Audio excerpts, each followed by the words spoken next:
Hey there! Welcome back. Last week, I left you on a bit of a cliffhanger, but it is time to resolve that now. So, as a reminder, this is a challenge run where I am only allowed to use the characters you see above, and every single character must be unlocked through gameplay. Now, if we are lucky, we might see a character unlocked today.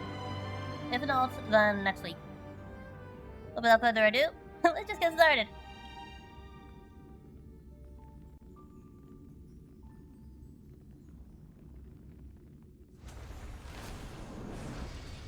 You know, it's always kind of nerve-wracking logging in and thinking, did I remember to log into the correct account and I'm not accidentally logging into my main? But no, I checked. I know I checked. But now I'm second-guessing myself again. Right, here we are. This is where we left off. We just finished our performance. And now we are supposed to head into the dean's office to confront the Prof. Nana Primo. Or whatever name we should be calling this evil monkey professor. Let's just put that on navigation, and I believe everybody watching has already understood which characters are allowed and aren't allowed, so let's just get that out of the way. And continue our continue monkeying around. There's a lot of monkey business going on. Just teleport right over there. And just get straight to another cutscene. Oh, by the way, I did manage to collect a temple, so we will be using that at near the end of the stream. Not now. Not now. I am just going to string you along and force you to wait nervously to see if I will finally be able to pull a Gepard. The answer is no. It's going to be a bunch of crap cones, as it always is, but a girl can dream. But yeah, time for monkey business. Time for more monkey business. Hey there. Oh, goodness gracious. Monkeys everywhere. Monkeys everywhere. Geez, you could have at least let the faculty alone. Now, there's a chest there, but I know that there's a quest trigger right on the carpet, so it's impossible to get it. See? 予約もノックもしていないようだが、君たちを歓迎しようバナ。たわごとはそこまでだ。潔く白状するがいい。お主こそがお猿忍者さんの手下のじゃ。Admit it. You're in cahoots with Dr. Primitive, aren't you? 隣の君、通訳を頼めるだろうか。要するに、折り紙大学にミームウイルスが現れ、学生の間で大規模感染が起こっているということだ。Well, if trailblazing doesn't work out for you, Don Hong, I'd say you have a promising career prospect as a translator. そのミームウイルスこそバナーネモンキー。そしてウイルスを広めたのはお前の手下のバナシたちだ。Though, if you're asking for my opinion, I would much rather he didn't pursue alternate careers. Being a trailblazing companion and an Express's bodyguard is a perfect fit. No need to get another job. Not a monkey. Professor, tell me, where did you come from? この講義、もう少し引き伸ばせると思っていたのだが。否定しないんだな。それで、これは原始博士の陰謀なのか？陰謀？バナナナ。どうやらピノコニーを買いかぶっているようだな。この金の匂いしかしない偽りの楽園など、博士の崇高なる人類実験にはふさわしくない。Oh, is that so? ここで行われているのは、この私、2級研究モンキーの卒業研究、ミームによる人類退化実験だ。You know, when you write a thesis and you do research and experimentation for said thesis, you are supposed to ask your research subject for written consent. 研究は順調そのもの。ここの人間たち、特に学生のような若者はバナーネモンキーが大好きだからな。彼らは新しい共感覚無教バナーネの時を作り出し、その夢の成長、拡張、進化を導く触媒となるのだ。オサルヤが天下の民を苦しめるのはただ邪推がのさばる邪悪な帝国を作りたいからなのか？君の言葉は本当に分かりにくいな。もしかして私を罵っているのか？まあいい。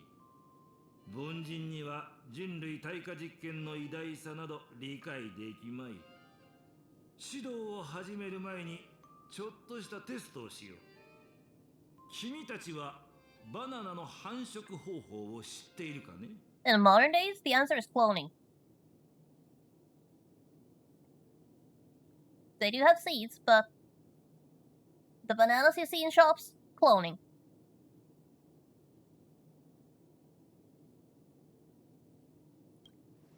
ひどい忍術だな。市場に出回っているバナナはほとんどが食感を良くするために栄養生殖されたものだ。種もなければ花粉もない地下茎を株分けするという形で育てられている。 As he said. 正解。合古白期前、博識学会によって人類が完璧だと思えるバナナの品種が作り出された。それがゴールデンネバナナ。ゴールデンネバナナは瞬く間にフルーツ市場を席巻した。それは栄養豊富で味は甘美。さらに皮は金色の光を放っている。そのバナナを栽培する農園は夜になると黄金の時のように輝くのだ。だがそのバナナは絶滅した。そうだろう。Mm-hmm. ああ、人工的にしか繁殖できないネバナナに進化の可能性はなく、むしろ全てが同一の遺伝子を持っているために一斉に同じ病気にかかりやすいという弱点があった。そしてある時からネバナナにとって致命的な宇宙真菌が生産ライン上で広がり始め、この宇宙を支配していた種はわずか数ヶ月で絶滅したのだ。You know, this is actually pretty similar to what happened on Earth. The bananas that you see in shops today are not the original commercial bananas that people liked. There was actually a different banana that we usually associate with the banana flavor in foods. And especially the artificial banana flavor is actually more based on an extinct species of banana that you cannot buy. Because due to the lack of genetic diversity as a result of cloning to reproduce, it was completely wiped out by disease. So yeah, genetic diversity in species is important. Precisely because of these things. If every member of a species, or in this case a variety, is the same, one disease outbreak and it's over. お前は人類も同じだと言いたいのか？そうだ。ネバナナは繁殖力が極めて強い。グリーンのバナナから改良された種。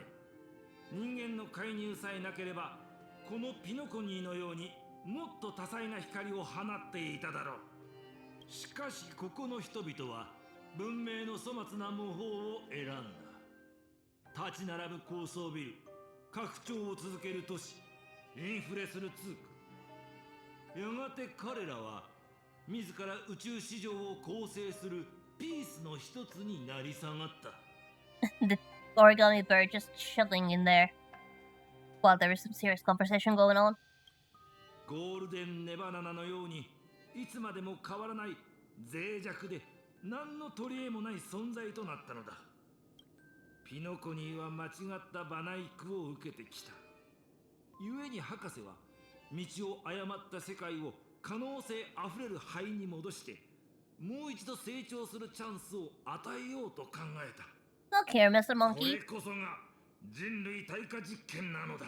There is one flaw in your logic. And I'm using logic very loosely here. And the flaw is that humans are not bananas. 拙者はそれの被害に遭った生計を訪れたことがある。一つまた一つと星を渡り歩いたが、口を聞ける忍者などどこにもいなかった。いたのは邪推だけ。お主はよく知っているはずだ。彼らは生まれつきそうだったわけではないと。さっき通り過ぎた猿は数年前までは船乗りをしていて、いつも自分で作った酒を飲んでい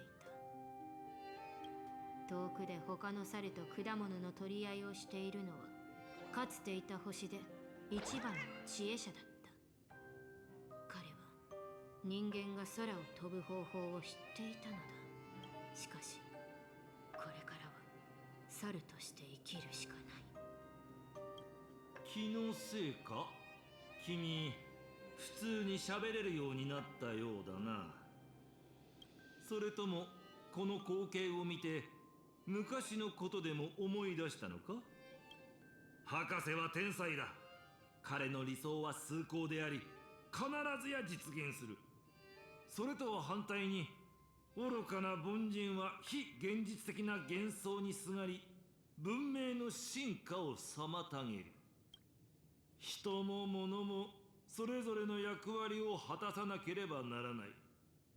かなりの時間が経ったはずだが、まだその道理が理解できないのかね、博士の失敗作くん。 And there is the revelation drop.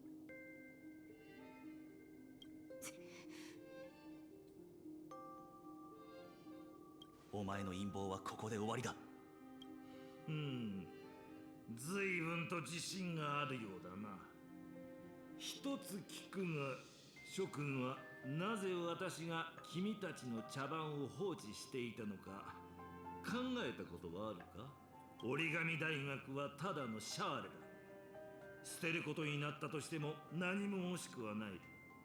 ただそれを使って実験室に入った害虫を一網打尽にできたなら、物の役割を果たしたと言えるだろう。バナバナ、講義はこれで終わりだ。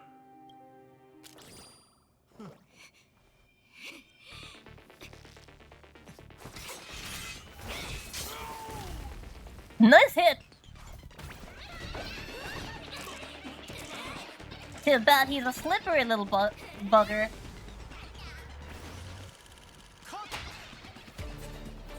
素晴らしい。実に素晴らしい。これほどの映画終わらせるのはもったいない。演者の諸君、次のシーン移ろうではないか。 Rekka, you enjoyed this too much considering this entire situation is quite literally killing you.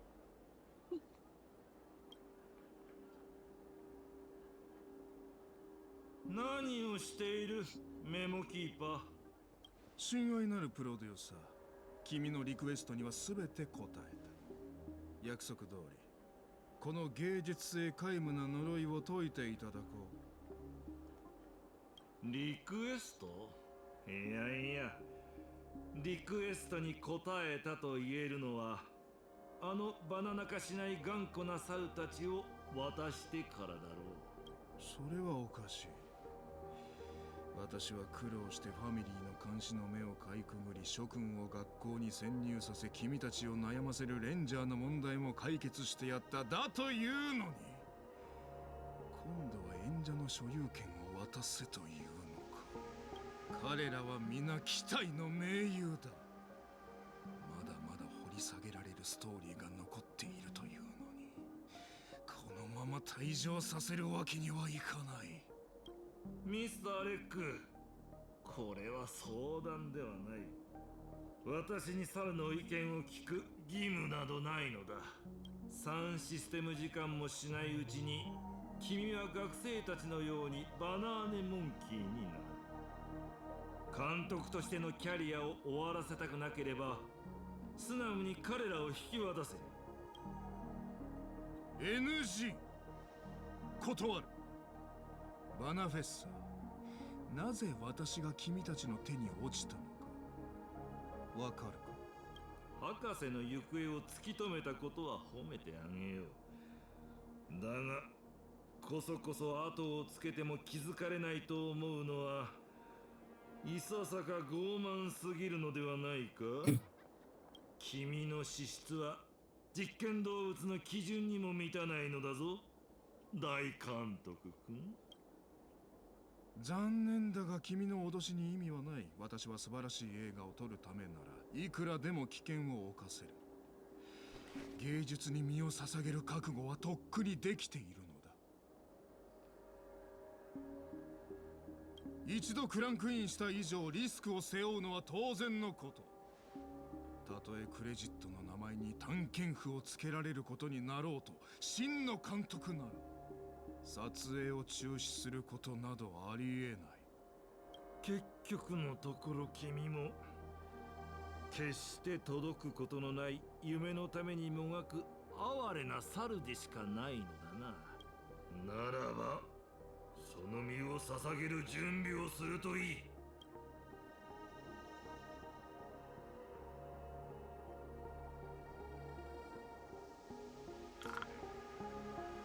So, what do you think about this entire situation, Assistant Director?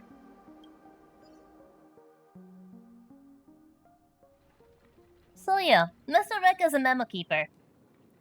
And if you remember from what Black Swan has told us, memo keepers don't actually have physical bodies. Their entire being is made up of memoria.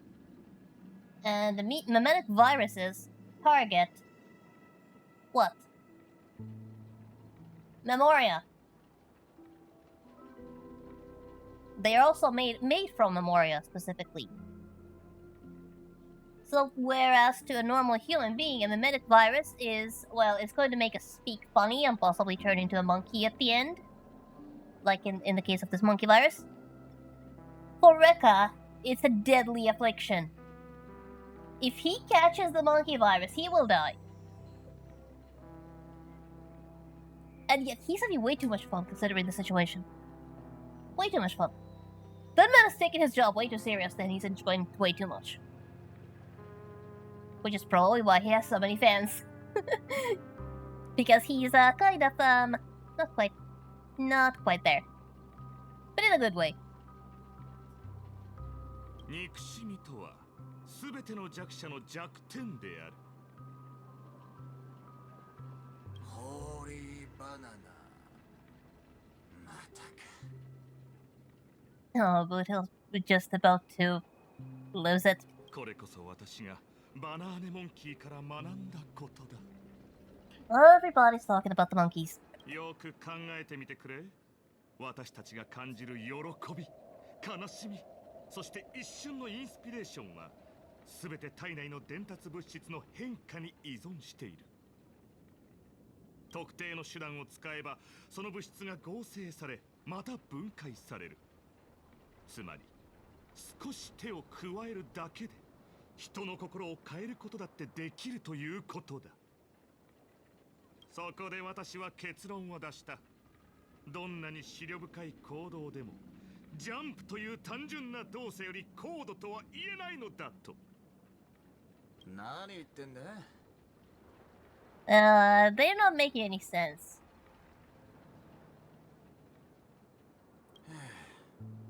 俺は他の場所を当たるぜ。わかった。あれ、ちょっと待って。ねえ、どこ行くの？せっかく内部推薦してあげたんだから割れ目立ちするのはやめて。せめて人に銃を向けないで。Marsha, I think that's going to be a bit too much to ask. ありがとな、七死人のジョーちゃん。ままさかあんたの発言権がこんなに強えとは思わなかったぜ。請求列車は今猿の開拓でもしてんのか？こんな才能別に欲しくなかったけどね。でもバナシスタントがうちは優秀な人材だって言っていきなり高ランクの部員賞をくれたんだ。はあ、思考の放棄を提唱する部活で才能あるって言われてもな。Don't take it personally, March. 別に間違っちゃいねえだろ。さっきのあんた夢中で聞き入ってたじゃねえか。興味本位で聞いてただけで別に信じてるわけじゃないもん。あの人たちの言葉って全然言い踏んでないし絶対デタラメだよ。っていうかあんたはどうやってここを見つけたの？サラちゃんが好きってわけでもなさそうだけど。Oh, March, don't judge a book by its cover. Why couldn't a space cowboy who's mostly made up of mechanical parts like monkeys? 大好きだぜ。ホーリーバナナ。レンジャーはな、猿を見たらその場で宙返りするくらい喜ぶんだ。Well, you're gonna have to put the sarcasm warning at the end of that statement, Boothill. But technically speaking, he's not lying. Galaxy Rangers go crazy for monkeys. Just not in the way you think. この人は指名手配犯を追ってるの？だから保安官みたいな格好してるのね。Oh, Montana, it's the other way around. あ、指名手配されてるのはこの人の方っていうか。It's fine. It's fine. As long as you're not related to Oswaldo Schneider, he's not dangerous. ま、ゆっくり説明してやんね。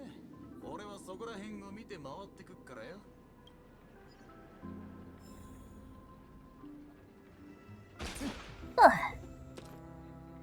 Switch to Boothill's perspective.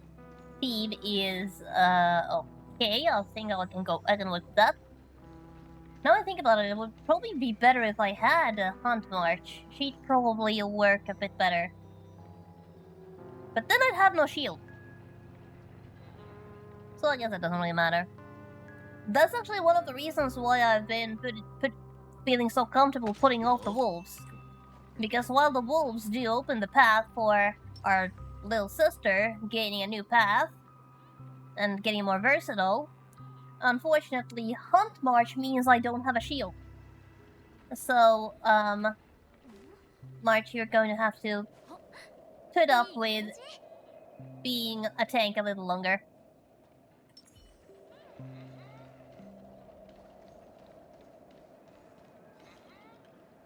Yeah, let's just scope out the little fudge house in the Slum Banana Association. Starting with the monkey. どこも怪しいところはねえな。逆にバナナが怪しいぜ。Yes, cups, completely bananas.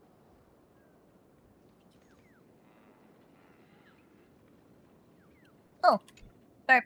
おっと、君、鼻が利くようだな。I wasn't really supposed to talk to him, but okay. そうさ、僕は超レアなモンキー版カードを手に入れたんだ。しかも、ホイール加工のやつを。Oh, shiny. あんた、頭大丈夫か？大丈夫なもんか。このカードを手に入れてから何も手につかないんだ。I think you need help. Okay, now let's just grab the bird out of there while I'm at it. And now go back to March. 七し人のジョーちゃん、ちょっといいか？ちょっとってここじゃダメなの？あ、気にしないで美月さん。私はあっちで待ってるから。Lord, almost normal of a nervousness. やっと落ち着いたところだったのに。あ？マジで俺を人畜無害なお人よしだと思ってんのか？ふざけた大学ごっこはやめにしてそろそろ本題に入ろうぜ。七死人、そっちの進捗は？原子博士？そうだね。情報交換しよう。あんたから先にどうぞ。 She's completely clueless, isn't she?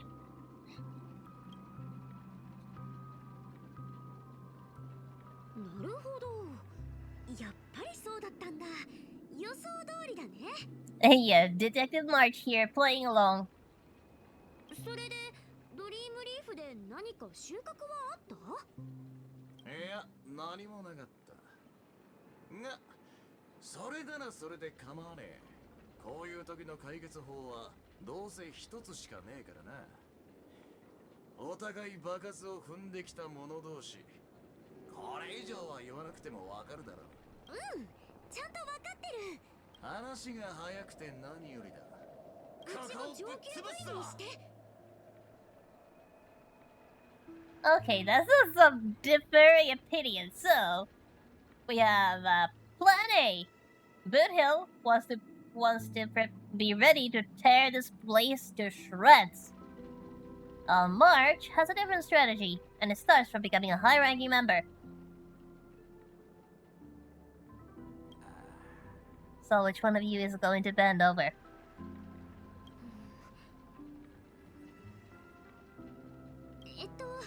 今の流れって冗談言う感じだったよね。なんでそんなおっかないこと言うわけ？え？冗談じゃねえからに決まってんだろ。ここにいんのがカンパニーの犬どもだったらとっくにぶち抜いてたぜ。Whoa, whoa, whoa. Whoa, Boot Hill. Chill. Chill, just a bit. Hi there. Welcome aboard. Welcome aboard. There's a lot of monkey business going on over here. だが、どこを見ても目に入るのはガキばっかだからな。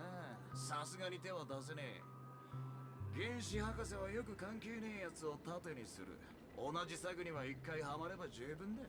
そんなこと言って今回も策にはまろうとしてるじゃん。銃が後発する瞬間を見たことはあるか？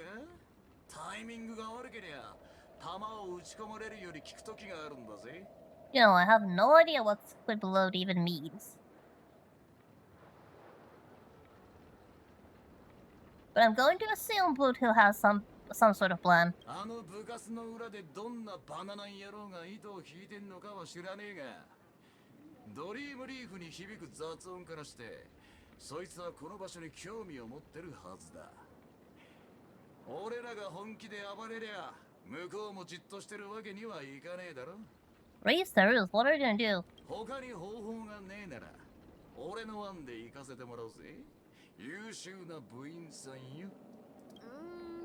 あるにはあるんだけど、まずは落ち着いて一度モンタナに会いに行こう。優しく接してあげてよね。Yeah. So Boot Hill has a plan. He's probably up to no good. But he's on our side, so it's probably going to be fine. So let's just go to Montana and see what's new with her. Oh, hey Montana. We finished having a conversation. なんで逃げちゃうの？一緒に遊びたいのに。みつきさん、話は終わったの？ちょうどいい機会だから改めて紹介するね。この人はブートヒル。さっきはちょっと誤解があったかもしれないけど、本当はとってもいい人なんだ。大丈夫。後で思ったんだけど、ピノコニーって宇宙各地から観光客が来るから、どんな人がいたっておかしくないのよね。I guess that's the price of living in a tourist destination. Come across all sorts of folks, and you need to be prepared for all sorts of folks. そうそう、うちも何度か指名手配され、いや、十何回か。まあいいや。本題に入るけど、今日ってバナーネ部のお偉いさんの講座があるって言ってたよね。それって今からでも間に合うかな？違うわ、みつきさん。あれは講座なんてものよりずっとすごいんだから。あれは権限なの。I would not go so far as to call anything monkey related a theophany. 次は真のバナーネモンキーを見られるのよ。Weren't you just playing with slow banana monkeys just now? Or are you talking about a special kind of slow banana monkey? バナナ Of course she is. じゃあ今までのは偽物だったってのか？そうじゃなくてバナーネモンキーは一瞬で大流行したからその起源がよく分かってなくてでも唯一の起源は必ず存在するそして私たちはそれを目にすることができる無駄に変な定義を付け加えられてない本来のバナーネモンキーの姿をね Montana, you're way too fascinated with this. I think the meme virus is starting to take toll. よくわかんないけどなんかすごそう学生の中にも権限に参加したことがある人はいるわよその人たちは何て言ってたの何にも言わなかったでも彼らはそうね強いて言うなら世界の果てにでも行ってきたような雰囲気があったわねみんな幸せになっててすごく羨ましいわ Are you sure about that? そりゃ面白い何が何でも会いたくなってきたぜなあその権限ってのが始まるまでまだ時間はあるんだよなちょっとあんた今度は何するつもり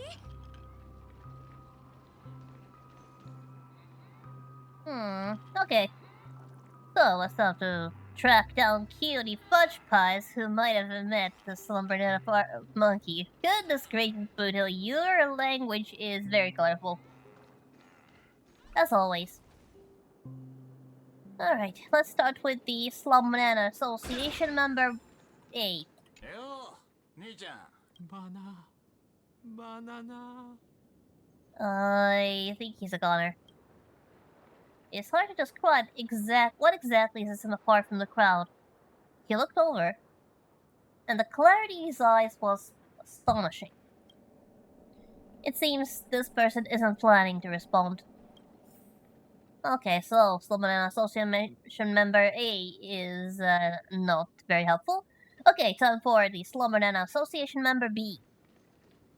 おい見えてねえのか And she's just as far gone. In response to this unprovoked offense, she revealed a smile, and then fell silent. Nobody wants to talk, so I guess all we can do is fight the monkey big shot and show them who's boss around here.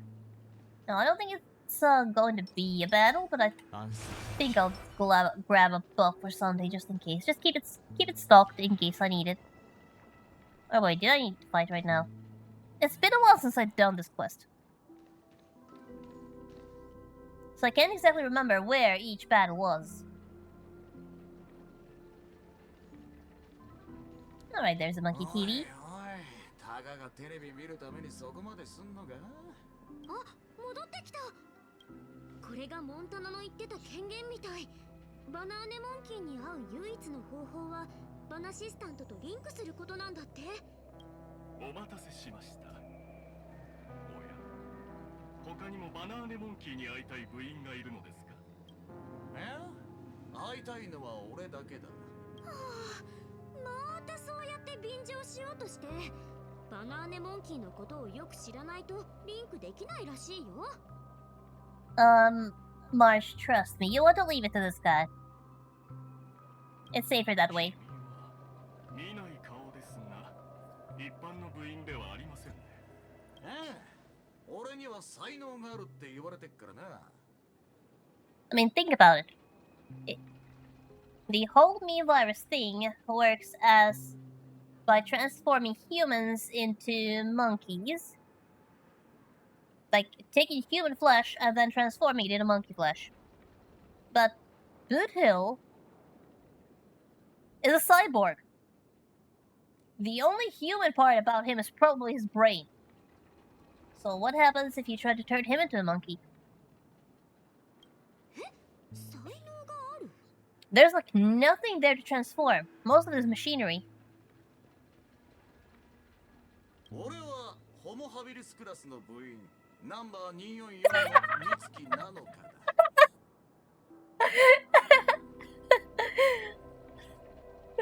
Oh, Boothill. ああ、君 Poor Marge is 噂は聞 flabbergasted. いていましたが、君には本当の意味で本源に踏み入るポテンシャルがありそうだ。さあ、こちらに来てください。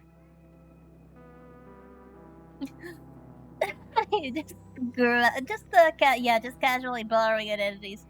It doesn't even care that the person in question is right there. ちょっと何してんの？こうすりゃ手っ取り早く黒幕に会えんだろ。外の見張りは任せたぜ。Hmm. Keep your eyes open, Lurch. Things are about to get ugly. 嘘、待って。ちょっと、おーい、早くない？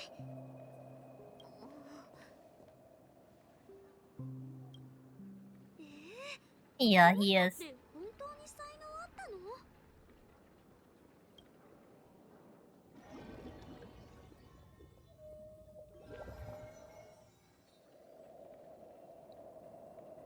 The sound fades away. Unfortunately, the sensory isolation happened too quickly. He didn't have time to hear the girl's question and reconsider his adventure. 答えは簡単。この方は誰よりも過去に戻りたがっているのです。バナナ。どういう意味だ？権限ってこれで終わりか？またお会いしましたね。今までに見た一番ボロいバーでもここよりは立派だったぜ。これのどこが権限なんだ？美しい幻想で人を欺くのは卑劣な行為。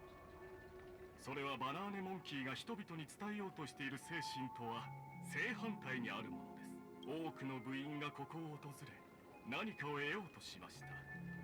真理、幸福、平穏。ですが、ここに答えはありません。あるのはたった一つの質問だけ。これによって君はさらに不幸になりますか？何言ってんのかさっぱりだね。ご心配なく今から詳しく説明しますので。例えば君にモルトジュースを飲むのをやめろと言ったらまず何を思いますか？ Well, obviously, no. Uda likes his milk juice. Do you think he'll just give it up? Just like that? Though it is impressive that he's even able to drink booze with that body of his. Whoever built it must have had to take a lot of things into account. Though I do wonder, what age was Boot Hill when he cast away his squishy shell? I think he must have been an adult already. Yeah, he must have been. I believe it was after the disaster happened that took his little girl away from him. So he did have enough time to grow up and become a dad himself.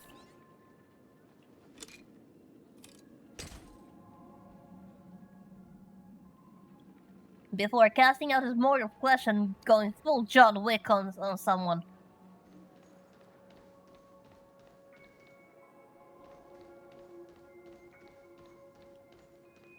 とりあえず一杯の。そうですよね。今この瞬間、君はそう思っているはずです。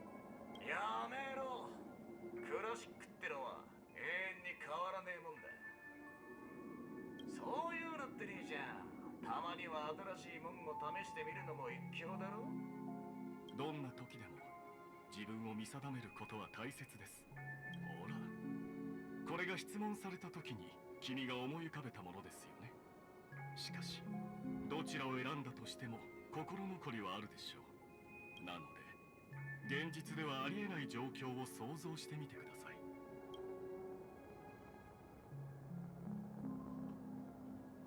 モルトジュースへの依存がなければ、この質問をすることも、そこから2つの思考が生じることもありませんでした。ここで改めて質問しましょう。これによって君はさらに不幸になりますか？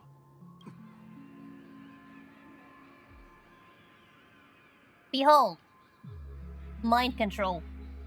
バカらか。どういうことだ。マジで飲みてえ気持ちがなくなったぞ。人の頭を勝手に引っかき回しやがって。道理で共感覚ビーコンがバグるわけだ。こんなゲート、こいつにできるはずがねえ。次はより複雑な問題に目を向けてみましょう。例えば君の憎しみ、カンパニーに対する憎しみとか。 Well, considering what the IPC did to his family, I don't think it would be reasonable to ask him to just cast his hatred aside. まさに消えることのない怒りの炎と言えるでしょうね。分かってんなら何か言う前に少しは考えろ。火遊びが過ぎると自分まで焼かれちまうぞ。まあまあ、そう焦らないでください。バナーネモンキーは許せだの憎しみを捨てろだの、口先だけで説教することはありません。バナーネモンキーは君の復讐を応援しています。そう、今のように。Alright, there is a battle here. Yeah, let's just get that energy up.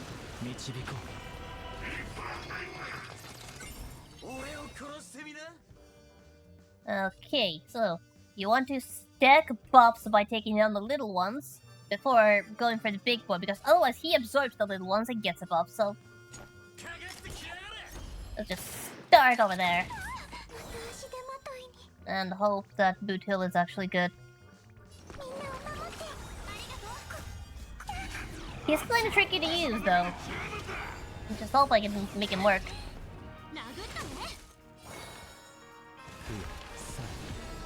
Yeah, Sunday advancing forward.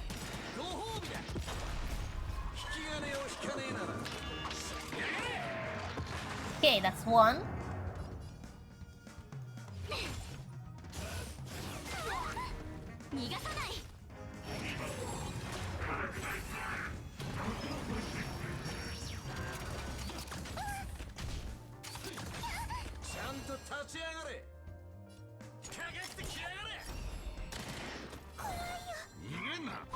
We don't need a heal just yet.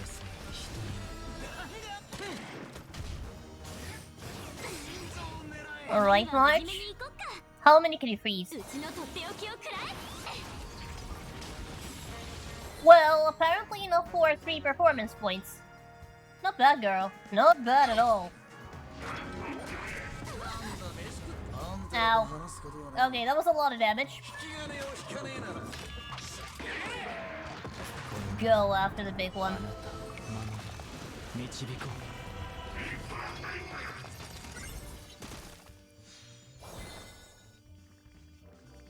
Yep, I'm going to have to heal up.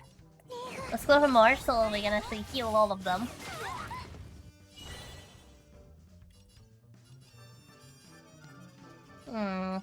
So we have performance points here and here.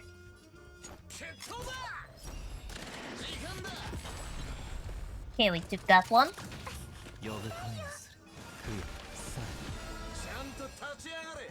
I'm not sure if I can get that one as well. Looks like we did. That's good. Too bad we don't have any room for shielding, but looks like we are fine.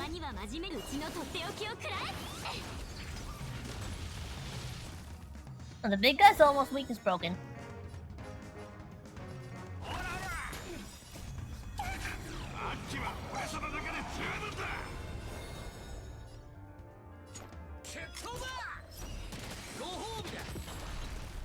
Okay, how much damage was that? Not as good as I wanted, but can work with it.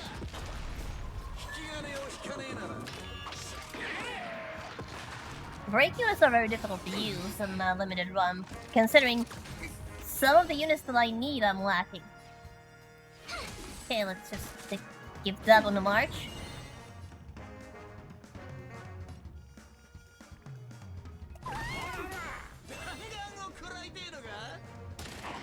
think that's gonna be it. Yep, that was it. 気分はどうですか？ふざけんじゃねえ。偽のターゲットなんか倒して何が楽しいんだ？ Oh, he's just bored. 言いたいことはわかります。ですが、少しでも気が晴れることをすればリラックスできますよね。では先ほどと同じように、現実ではありえない状況を想像してみましょう。復讐のために生きる者が憎しみを失ったら何が起こると思いますか？これによって君はさらに不幸になりますか？ Another dose of mind control, this time just taking away his anger and rage. バカだか。へりくつこねやがって。だが、どういうことだ？あんま悪い気分じゃねえ。ああ、そうだな。誰があんなこと気にするってんだ？ But who are you? You're not okay. You are not okay. いいですね。君は The level of mind control is pretty high. では次の講義を始めましょう。巡回レンジャー、憎しみはそう簡単に消せるものではない。これは最も難しい講義になりますので、私がそばにいるようにしますね。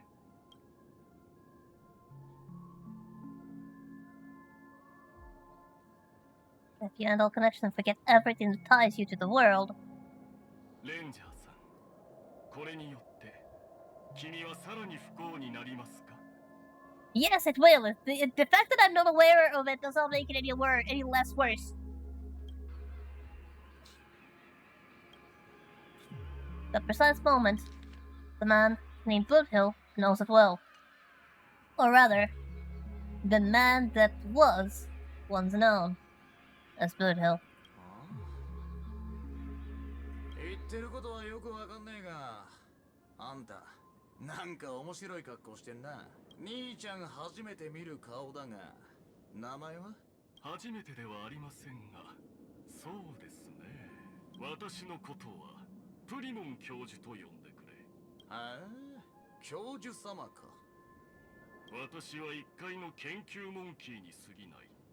The smirk on Bloodhill's face just now. そして君は間もなく私の研究報告書に記載される実験対象となる。折り紙大学の茶番を終わらせるのは簡単だが、何より大事なのはここ、ドリームリーフだ。君という変数を抹消するためでなければ、わざわざ実験のペースを緩める必要もなかった。だが、この講義もこれで終わりだ。さあ、進むがいい。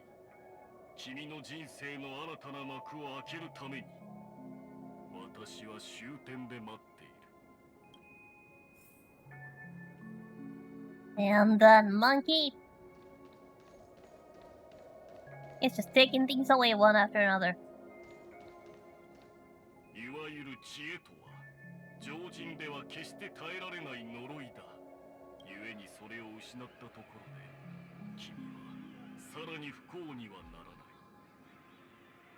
い。 Okay, or translated, if you were to lose that, you will not become any less unfortunate. Like, actually I kind of dislike it when they do this kind of thing.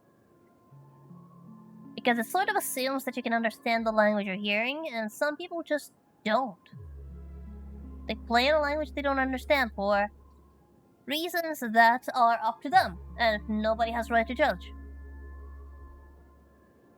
Now, thankfully I have some understanding of Japanese, so this doesn't hinder me, but it really does put it to the test. I will try my best to translate, but it's going to be a very free translation. It's not going to be perfect. And I apologize for that, but I am not a professional translator.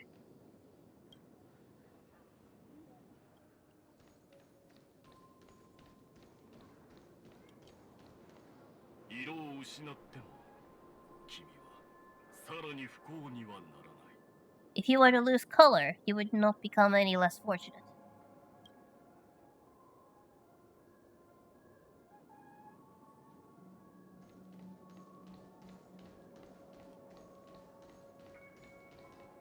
音は君の邪魔になるだけだ。 Sound only gets in your way. And now I don't need to translate anything anymore because we can't hear any dialogue.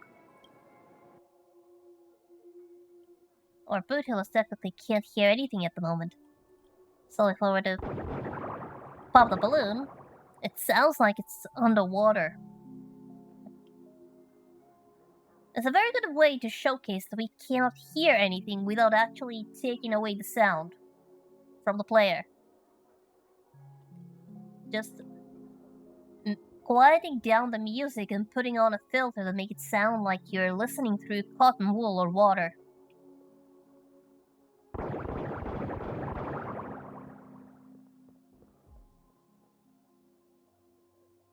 And I have no idea what the monkey just said. Darkness envelops everything in silence. Even though no sound can be heard, it's easy to imagine what words are echoing at that moment. Even if you lose the ability to see everything, you won't be any less happy. Oh yes, you will! Yes, you will! Just because you have no capability to understand that you've become less happy does not mean you are less happy.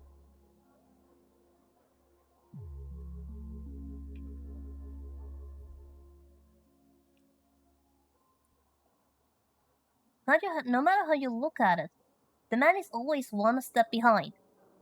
The trap he willingly walked into has extinguished the very firepower he intended to use. Thus, after finding his nemesis, his fate is clear. Just like those who were once human, he too will transform into a monkey.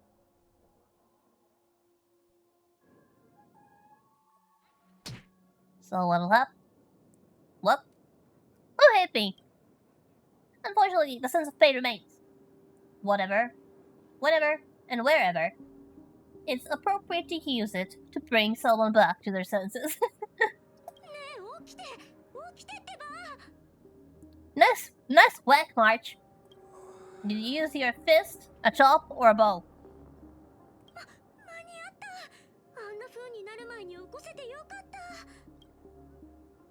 Managed to snap him back to reality just in the nick of time, huh?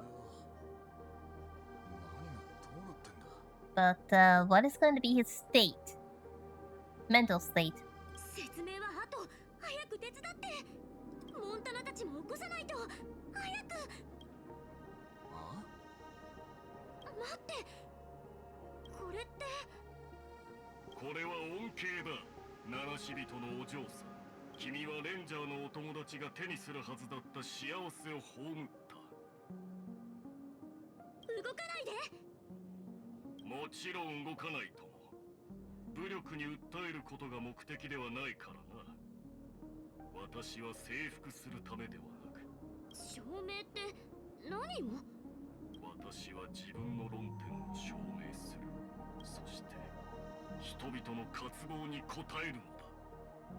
No, it's not.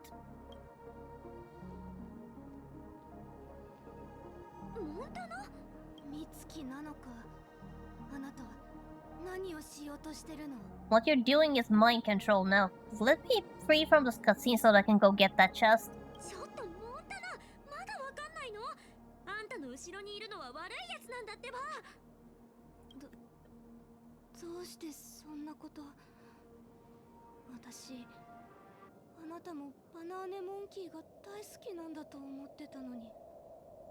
Well, like, you don't actually like it either. You just think you do.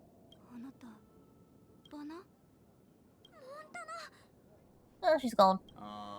とりあえずここを離れよう。好きにしたまえ。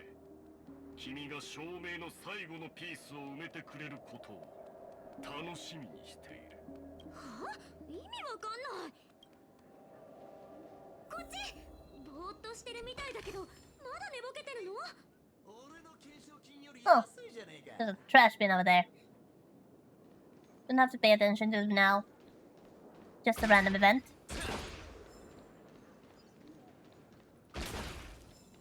Just follow Marsh at this point. And go somewhere. Banana. Oh, for the love of everybody's completely bananas. で道塞ぐわけ？ここを離れるのは構わないが、実験サンプルを勝手に持ち出そうとするのは感心しないな。実験サンプル？いかに What do you think? 改造によってサイボーグと化した体は生身の肉体と違い、物質的な対価はしない。その鋼のように揺るぎない心はいかなる侵食にも抵抗できる。 So again, what happens when you try to take somebody like Boot Hill and turn them into a monkey? この巡回レンジャーがどんな姿になるのか、実に興味深い。まだためらっているようだな。それは猿になって理性を失った人々が私に操られていると考えているからか。だとしたら彼も操られている可能性があるとなぜ疑わないのかね。じゃあ Yeah, Marge, I have bad news for you. Well, I have good news and bad news. Let's start with the bad news. 巡回レンジャー、すまないがこのお嬢さんを撃ってくれないか。Well, she turns in a hurry. She's already prepared for the worst. She wouldn't be too surprised even if she sees a slumping and a monkey aiming a gun at her and pulling the trigger. However, Boot Hill's response is far beyond her expectation. ちょっと待った。殺人は違法だぞ。ましてこんな綺麗な嬢ちゃんに引き金を引けるやつなんているわけねえだろ。 Who are you and what did you do to Boot Hill? Accompanied by an unusual tone of voice, what appears before March 7th is a fantastical scene that can only exist in the realm of memories. ああ、もしかして今俺が主役とか？この銃のせいか？ He was so cute and innocent as a kid. 悪くねえ銃だが、こいつで人の命を奪うのはごめんだ。あんたらのトラブルに首を突っ込むつもりはねえ。じゃあな。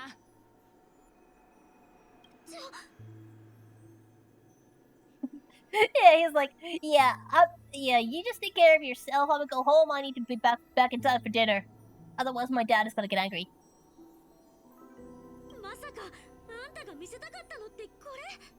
ああ、君も知っての通り、ここはただの夢だ。たとえ夢の中で猿になったとしても、現実の肉体に生理的な対価が起こることはない。彼はその鋼のごとき強靭な精神力を持って、より貴重なサンプルとなったのだ。彼の精神は壊れなかった。そして今ここに立っているのは猿でもなく、巡回レンジャーでもない。 No, he just regressed back into childhood, back to the days before the crap hit the fan. The time way back when he was still young and innocent and knew nothing of the world. Just a little kid being raised in a farm by his two dads. 今の彼はまだ故郷が無事だった頃、何不自由なく草原で暮らしていた過去のブートヒルだ。不完全な対価、実に興味深い。記憶から推測するに、ブートヒルが初めて盗賊を撃ったのはこの状態から約10年後のことだ。なんと奇妙なことか。スイートドリーム劇団にしても私にしても、銃を持った彼の前では無力そのもの。だが彼は撃とうとしない。引き金を引く力は体ではなく心に宿る。ただの子供の彼はまだ人を撃つ覚悟ができていないのだ。 Are you sure about that? さて、カウボーイ君、こちらへおいで。共に最後の課題を完成させよう。原子博士の味方をする巡回レンジャーに、培養によって生まれた裏切り者。また素晴らしい論文が書けるはずだ。夢？言っちゃダメだってば。静かに、お嬢さん。調校するときはきちんとマナーを守りたまえ。 And it's going to soon be about the time for the good news part, March. Don't worry, there is good news. The bad news is Boot Hill is certainly not unaffected by the the banana monkey virus. But the good news is, it's coming.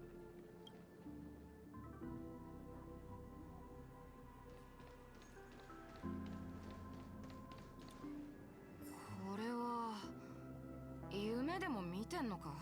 ああ、君の記憶に基づいて。そういえば最後の記憶は何だね。遊牧していた時か、それとも巻き割りしていた時か。いや、確か熱々のシチューを食べてた。妙だな。いつの間に寝ちまったんだ。まだやることが山ほど残ってんのに、またニックに蹴り起こされちまう。Hey! No kicking kids! その名を口にするのも久しぶりだろう。それもそうか。今の君にとってカンパニーの暴虐は遠い未来のことだからな。はあ？何言ってんだ？まったく変な夢もあったもんだぜ。とにかく君は現実に戻らなければならない。どうだね。夢から覚めるのは辛いか。辛い？まさか。残念ながら夢の中にいるやつは俺の暮らしてる大地を見れねえが、あそこはな、誰だって自分の父はここがいいって思えるくらい綺麗な場所なんだぜ。 Oh. Those are some painful words, if you think about it. まだ若いというのに面白い表現を使うな。別におかしくはねえだろ。人間ってのは自分を慰めることを学ばなきゃなんねえ。いずれ死ぬってことを受け入れることもそのうちの一つだ。アルガンアパシェには死とは万人に降り注ぐ最も公平な愛であるっつうことわざがあってな。死ってのはお人よしにとっては高潔を保てるもので、悪党にとっては全てを終わらせてくれるものってことだ。なるほど。つまり君は死など恐れていないということか。ではこちらに手を出してくれ。君なら最も公平な愛を宇宙の隅々まで広めてくれるだろう。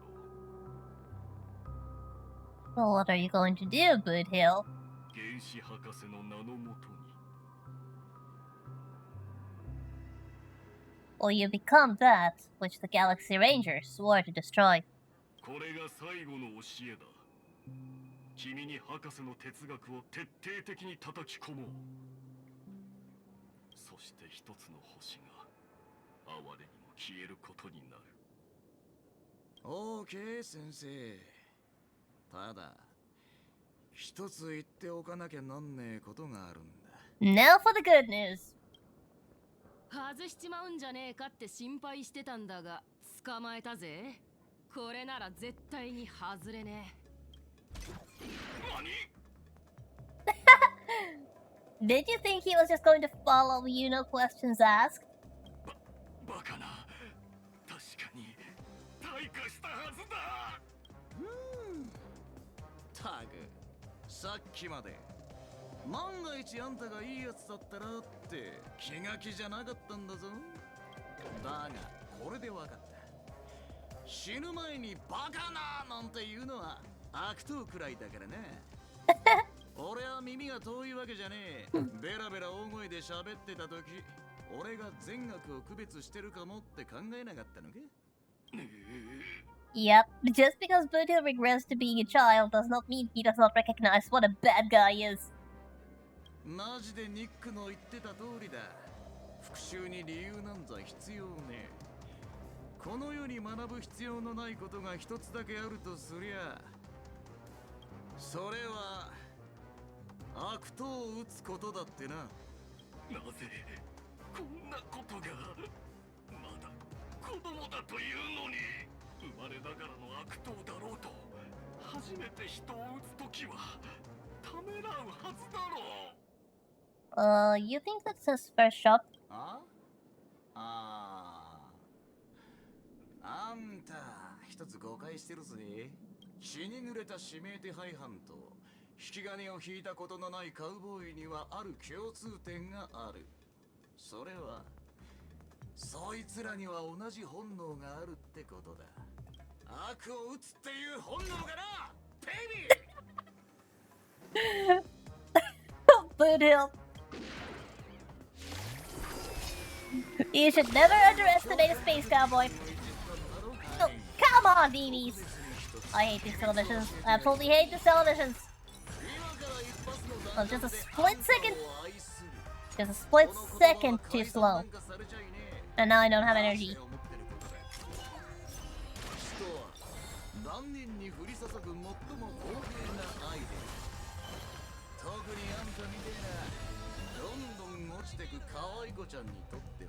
Oh well, let's just try our best and take down these TVs.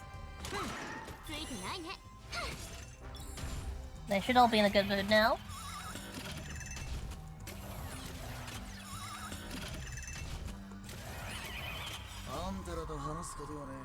Let's go after you.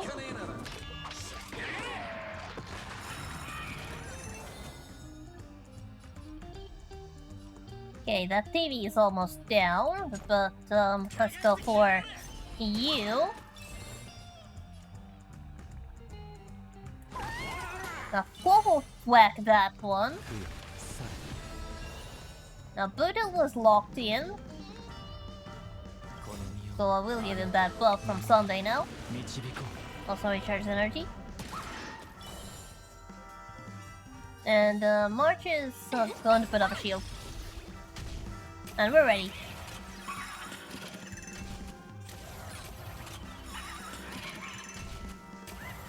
Alright, that's good. This is good. Okay, so there's orders going to be March, Boot Hill, Huohuo. In that order.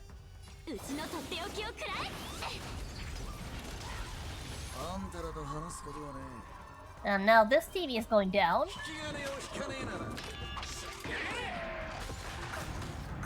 Not about 40,000 points of damage.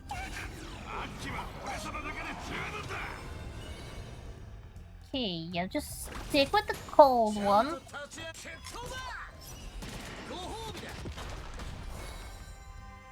Okay, that TV is going to be in a bad mood, because I cannot avoid hitting it. Oh, it isn't in a bad mood. Well, it's not like it matters. Okay, I'm going to build up a whole stack here.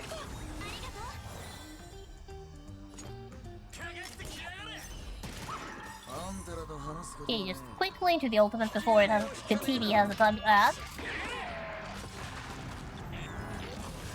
Quickly, no, didn't make it. The TVs.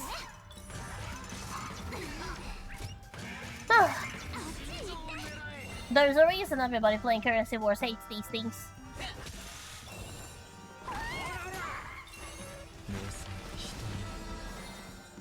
Okay, which one? I think I'll go with this guy.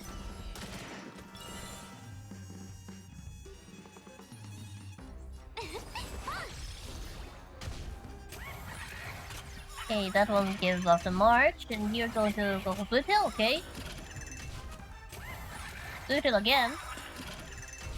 And the last one is...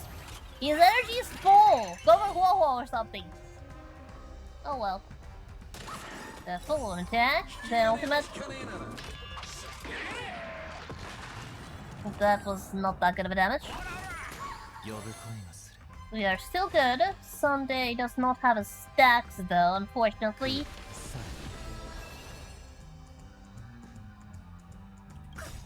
So that's going to cost a skill point. But we are okay. Okay, let's do this. March is going to attack all of them. Now checking the situation. Everybody's frozen, so it doesn't really matter who we go for. They're all going to miss their turns.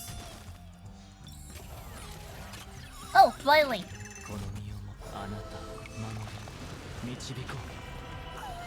Okay, there we got Sunday off. Sunday's ultimate off.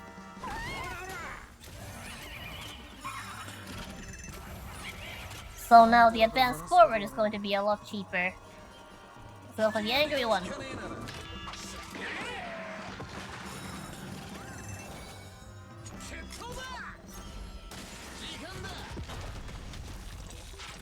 that TV didn't have to pay attention to because it took care of itself. Then we are advanced forward again. Go for the angry monkey. うちの出番 And you actually want to skip March's turn. Don't attack a TV when it's in a good mood.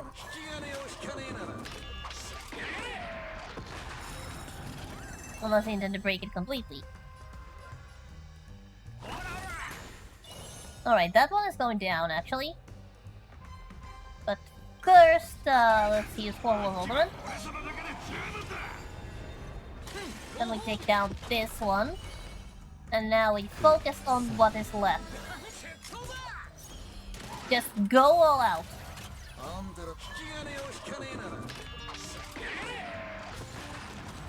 Oh, I would say that wasn't too bad considering I did not have a break team. どんな苦悩や理念があろうが、あんたが死んじまえば、それを聞かずに済むからな。あ、いや、この感じちょっと来るの遅かった？それは今終わったことに対して言ってんのか？それともこれから起こることに対して言ってんのか？これから始まる？あ、そうだった。助けを呼んでこないと。あんたの頭も急いで見てもらわないとね。んな必要ないっつうの、ベイビーが。Yep, that's the bit we know. Huh? Talking about forks, aren't you? Sounds like you. Hey, wait, you're not talking about bananas.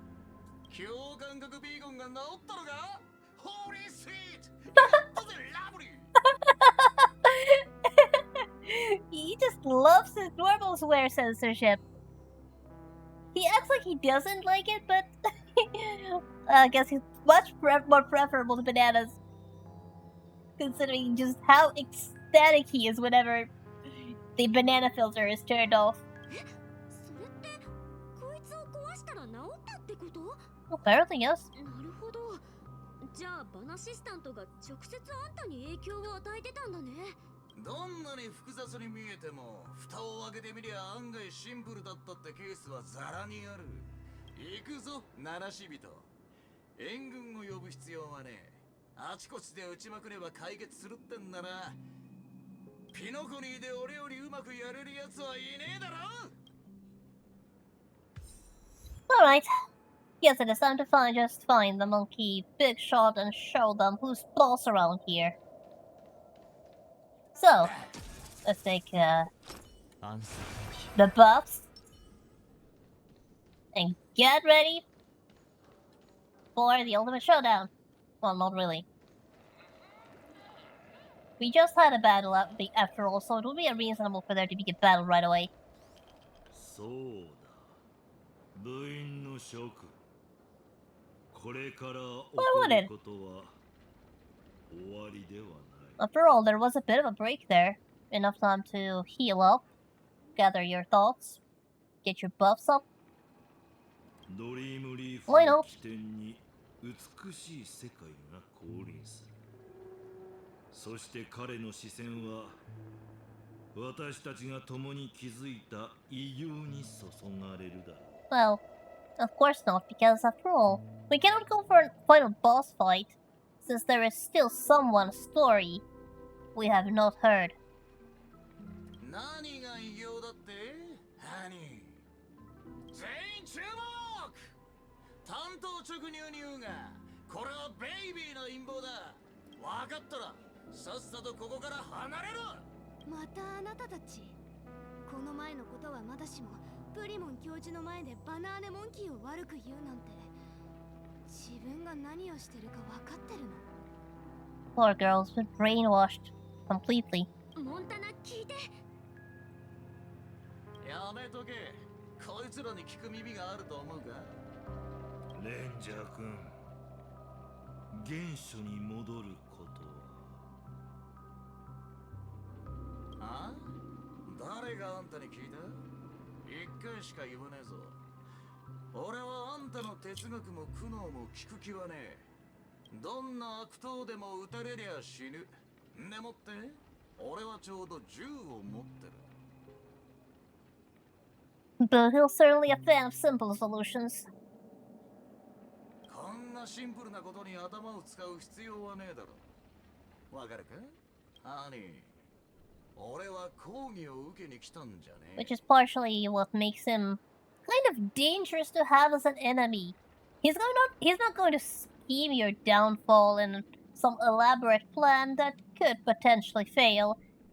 He prefers the more elegant solution of it, just shoot him.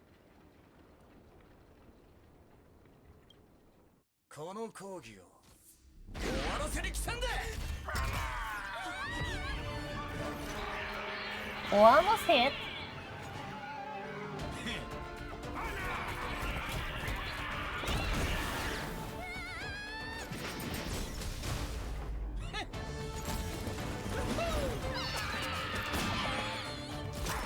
Hang in there, Marsh.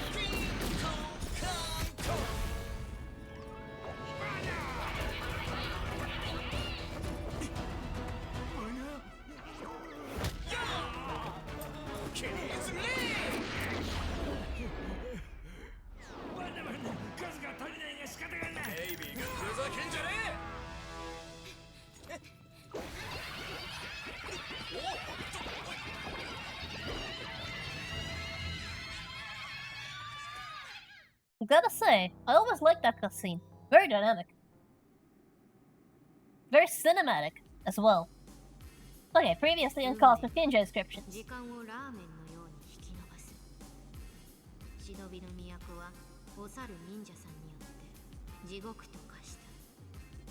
その惨状は大嵐の神も思わず目を覆い、ため息をつくほどだ。最後の忍者、両乱忍者 AKA ランハはマスタークチャのもとで10年にも及ぶ辛い修行に耐え、あらゆる忍法を収め、どんなに長いマントラでも逆からスラスラ唱えられるように。しかしマスタークチャは分かっていたのだ。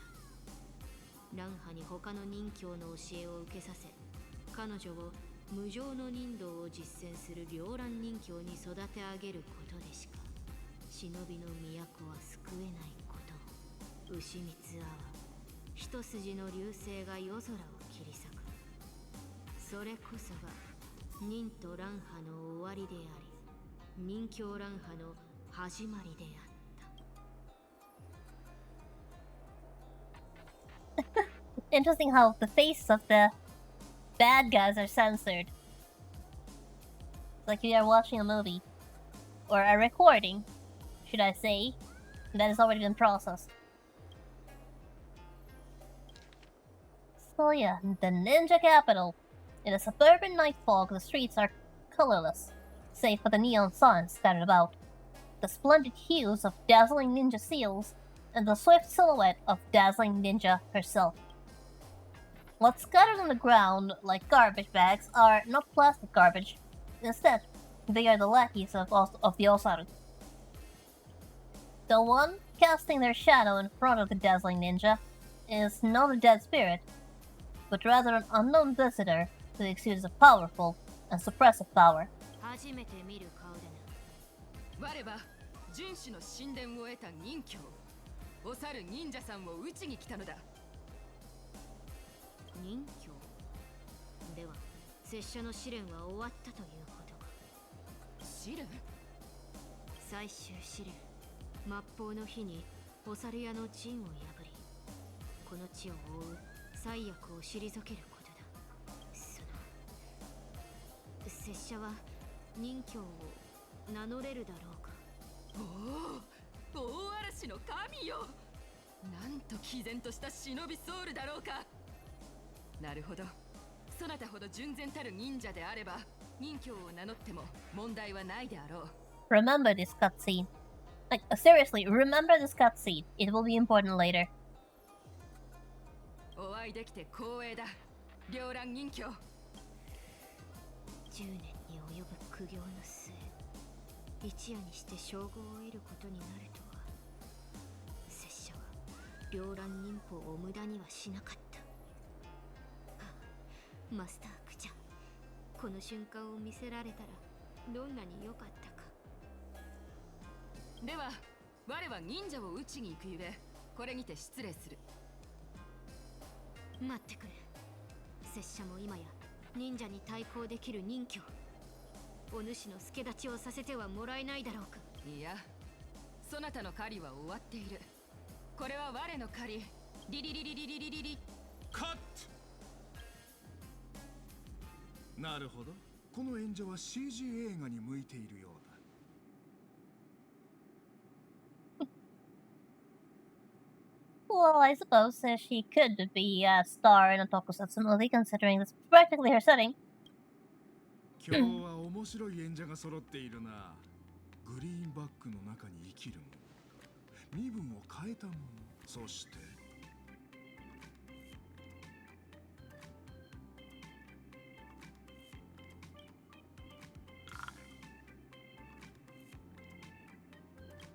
君、誰よりもポテンシャルのある夢の地のスター・オブ・ザ・フェスティバル。 Now, this is also another one that is something to pay attention to. Remember, Rekka is a memo keeper, so he has a lot of information that he's not telling us about.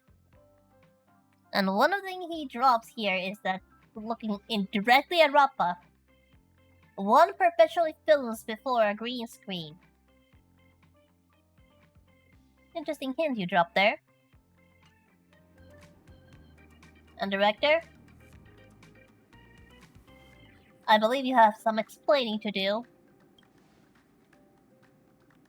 改めて謝罪しよう。私とバナフェッサーは確かに協力関係にあった。ミームである私は読んどころない事情によって敵の手に落ち、致命的なミームウイルスに侵されてしまったのだ。So you are a memo keeper.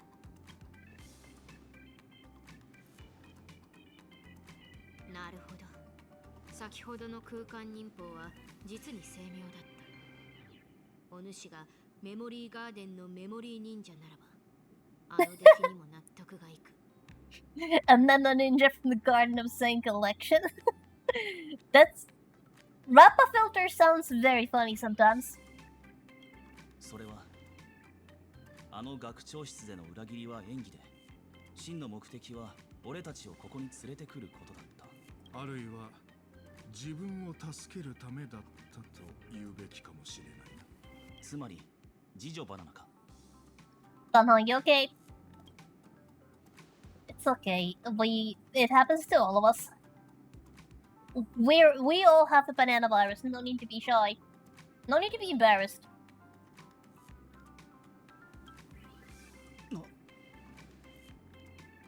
なぜ皆の言葉が。Yeah. それはバナゴが我々の骨の髄にまで浸透しているからだろう。Yeah, this banana brain rot virus is certainly annoying. ピノコニーの夢は人々の欲望に根ざしていて、ミーム汚染はそれに不可逆な影響を与えている。バナーネモンキーの流行は始まりではなく終わりだった。その瞬間からバナーネの時は誕生する運命にあったのだ。The moment of Sun Banana where everybody has rejected humanity and become monkey. ピノコニーの夢と今回の猿の夢の違いは継続時間と影響を与える規模か。さすがは炭鉱君。君は演技がうまいだけでなくコミュニケーション学への造形も深いようだな。流行とは潮のように満ち引きするもの。つまり必ず廃れる時が来る。バナーネモンキーのブームは抑えられなくてもまだできることはある。それはブームの落ち目を前もって上映することだ。Alright. Mr. Rekka, you have my attention, so what is your suggestion? How does one kill a trend? Because I really want to know that. There have been so many internet trends that really we could have made do without. So, Rekka, how do we get rid of this? どうすればいいか。では、ここで今夜の主役となる演者を紹介しよう。Well, I believe you'll find it is rather simple.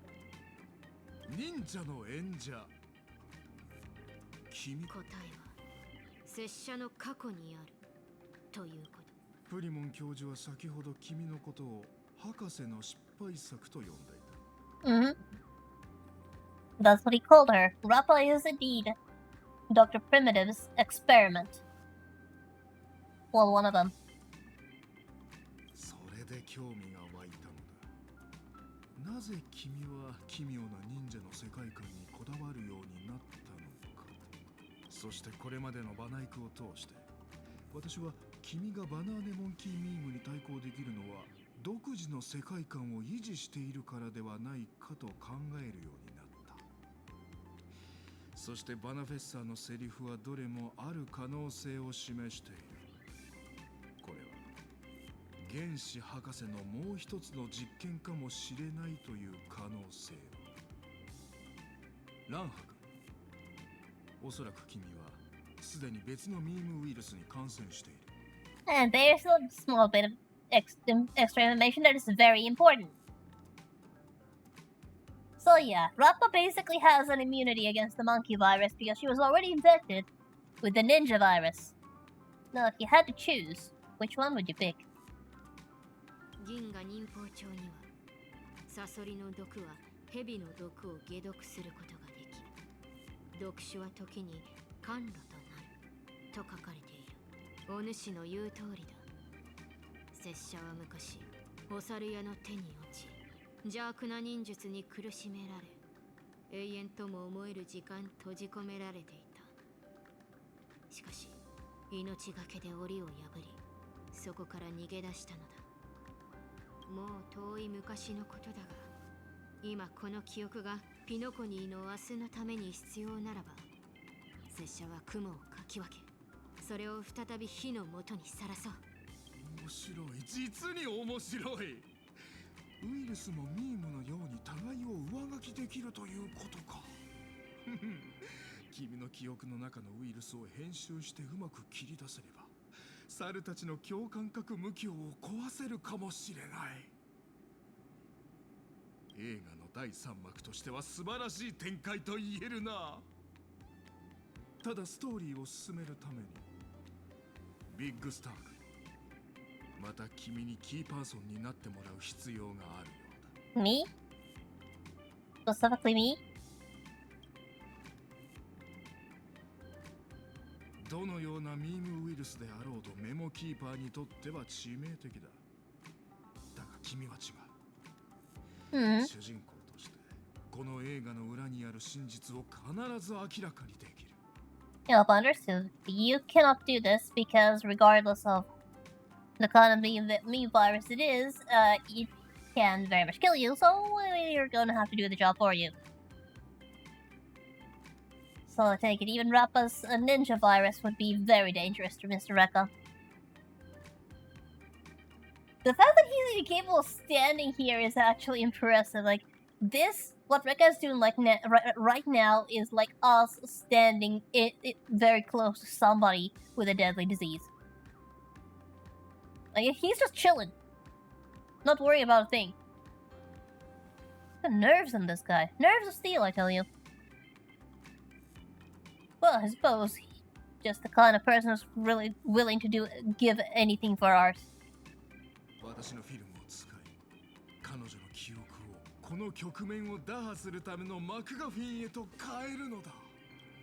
頭の中のバナゴがだんだんはっきりしてきた。早くしないと。Alright. Time to use the clockwork and enter Rappa's very, very messed up past. バット忍者さん、拙者の過去を見に来たのか。血も涙も情けもない過去を前にしたら意識を失ってしまうかもしれない。Yep, Clockwork Ninjutsu activate.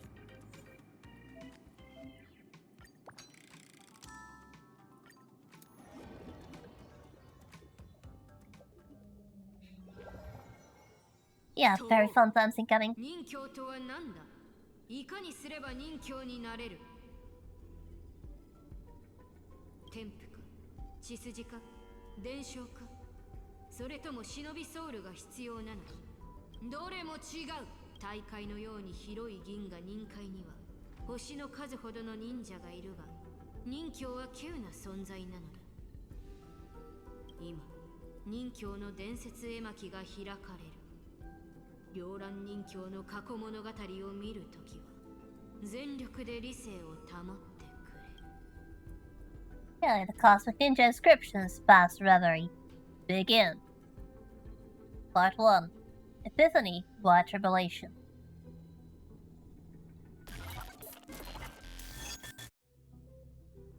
解放申請権限が不足しています。パスワードを入力してください。ヒジュか、この程度これはランハの声。過去のランハか。リン、ピョ、ト、シャ。正しいパスワードを確認しました。生体遺伝子編集終了。扉を開きます。オサルヤの封印、この程度か。たとえ邪術によって感覚が遮断されていたとしても、ここで繰り広げられている悪事は手に取るようにわかる。俺、記憶の中のランハになったのか。ってことは、ここが忍びの都？想像と全然違うな。これで試練は終わり。戻ってマスターに一見して修行を続けよう。So, this is actually something very typical of Star Rail to reuse not only assets but entire maps for different sections to keep the game's size under control. Right now, the Space Station Herda is playing the role of the Ninja City. So while we're using the same map, it's use your imagination and think of it as a different location.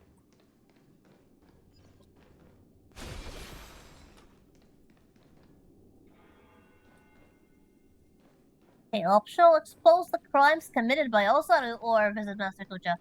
Now, there really aren't any crimes to expose. Well, we can investigate the tanks. 実に恐ろしい光景だった。人間が標本のように透明な水牢に並べられ、邪術に苦しめられていた。これは末法世界の一側面に過ぎない。Yeah, there's definitely some human experimentation going on here. Now here is Master Kucha. 秘術を解いたぞ。Doesn't exactly look like a ninja, does he? まだ2システム時間しか経っておらんではないか。マスタークチャ、今の拙者は忍とと言えるだろうか。もちろん。忍道に入って間もない娘よ。お主の決意を認めよう。今日からお主は両乱忍法を継ぐものじゃ。マスター、心より感謝する。見よ、この陰に覆われた町、罪にまみれた土地、やがて苦難と憎悪を育み、同時に悲しみまでも育み、すべての希望を飲み込み、渦巻く血類の大波。無情で無情、無類で無類。お猿忍者の聖者。邪術の産物、百姓は絶望。野放し邪推に苦しめられし世界。お主が忍教の意志を継ぎ、忍者の罪を清算してくれ。忍びの都の長き夜に終止符を打つのじゃ。全力で修行に励み、いつかマスターの言う両乱人教になってみせよう。お主のその覚悟に感服するぞ。だが、お主には忍者と戦うために忍者としての名前が必要なのじゃ。名前？ AKA3 は名前だろうか。 Doesn't really sound like a name, does it? それはわしにもわからん。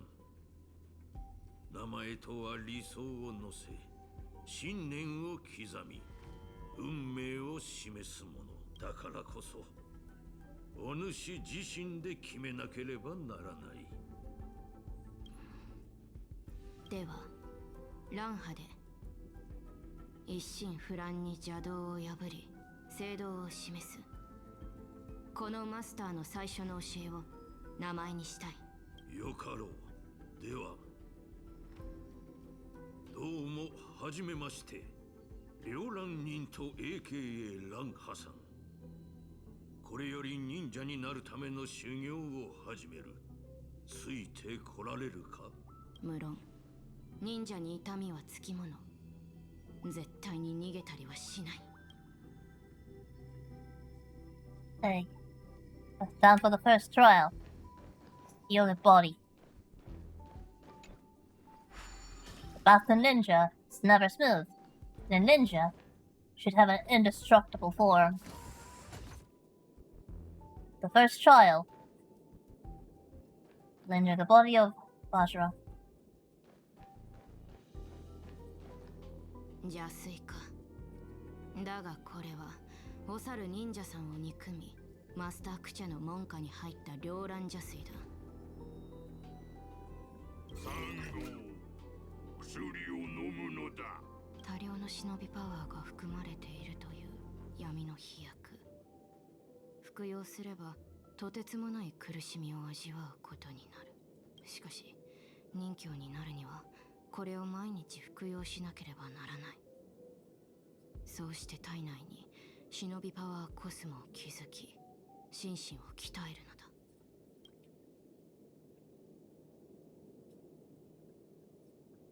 What happens if you don't? 恐れるな。任侠たるもの。The story decides for you. 忍びの都のために。The moment you take the medicine, intense pain overwhelms your senses. Skin, muscle, bones, you feel every part of your body being...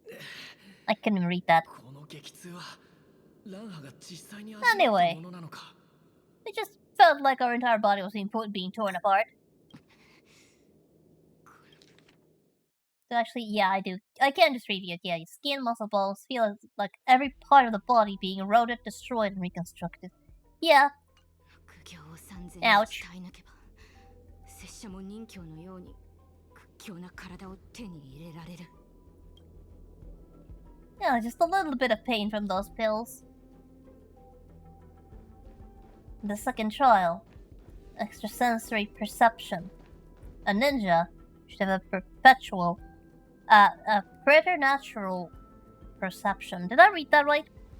I hope I read that right. 彼女は相対監修。同感の主であり、我ら両乱衆の後ろ盾でもある。彼女は鳴神大観で忍者の潜在能力を目覚めさせ、ライトン忍法で知恵を授け、悟りを開かせる。それにより、忍者の体は忍びセンスを有することができるのだ。So, in the human term, in layman terms, she utilizes shock therapy. サンゴ、出力を上げるぞ。耐えてみせろ。研究所の未来はお前にかかっているのだから。そうだ。忍びの都の未来は両乱忍教によって切り開かれる。So Rappa will not flee no matter what you choose. You will be forced to do the first option, which is to accept the great Narukami circle. 忍教になるために。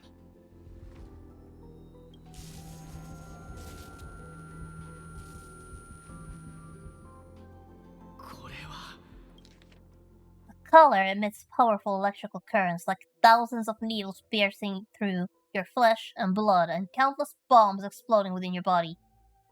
Your heart begins to beat at an unusual rate. You hear countless noises, including the deaths of protons. Yeah, that was nice and graphic, wasn't it? いくらなんでもひどすぎるだろう。この苦行を3000日耐え抜けば、拙者も忍教のように並々ならぬ神通力を行使できるようになる。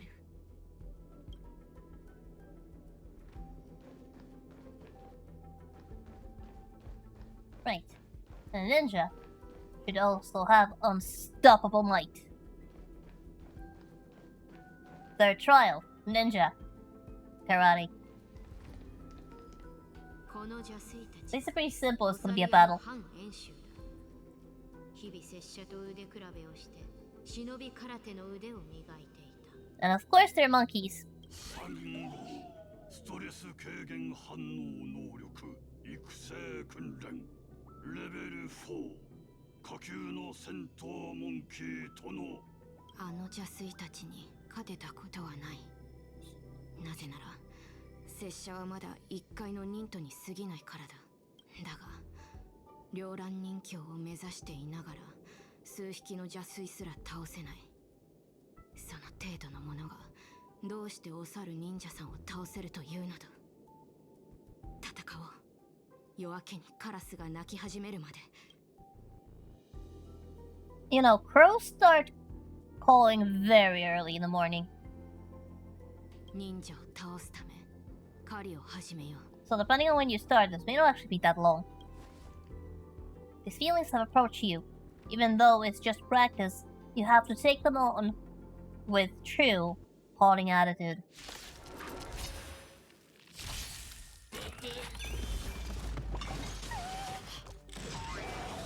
Reach, you have to go right after Fuoho immediately. 導こう。戦輪は権限した。総理、世を注が。早く行け。 Here we are, still falling on healing. Just whack one of those. たまには真面目に行こっか。 Thanks for that うち ultimate. のとっておきをくらえ。健康の Okay, now we can do a triple attack with a very low speed cost. 呼ぶ声がする。And again, 健康の actually, no. I'm going to need for March and for Fuoho skill points, so I'll just do a double attack here. Because March needs to refresh the shield.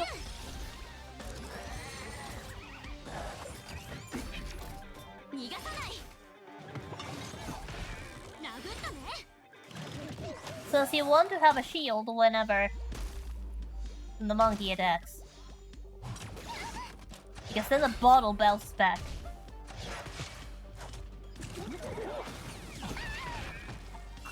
An Omni Shield would be better, but we don't have one of those. Okay, to optimize the healing, we're going to target March. Poe has a lot of health, the rest of the team does not. Then we will break. Go for the ultimate immediately. Advance forward. Get a buff from Wall. たまには真面目に行こっか。 March's うちの ultimate. とっておきをくらえ。 And then double attack. Save that as speed. ついてないね。 Heal. Well, shield.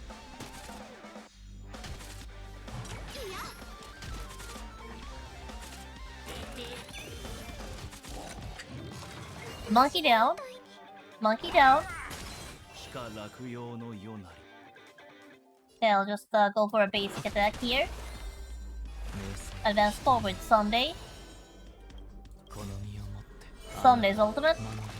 Then Donhan's ultimate immediately afterwards.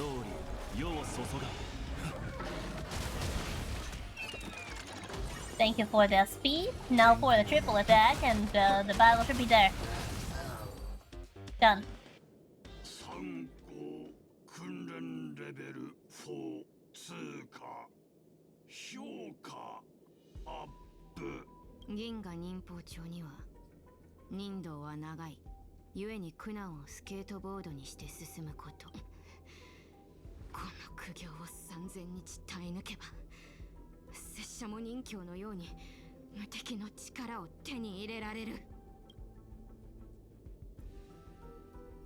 That was it for these monkeys, and that actually felt rather refreshing considering all the trouble the monkeys have caused us.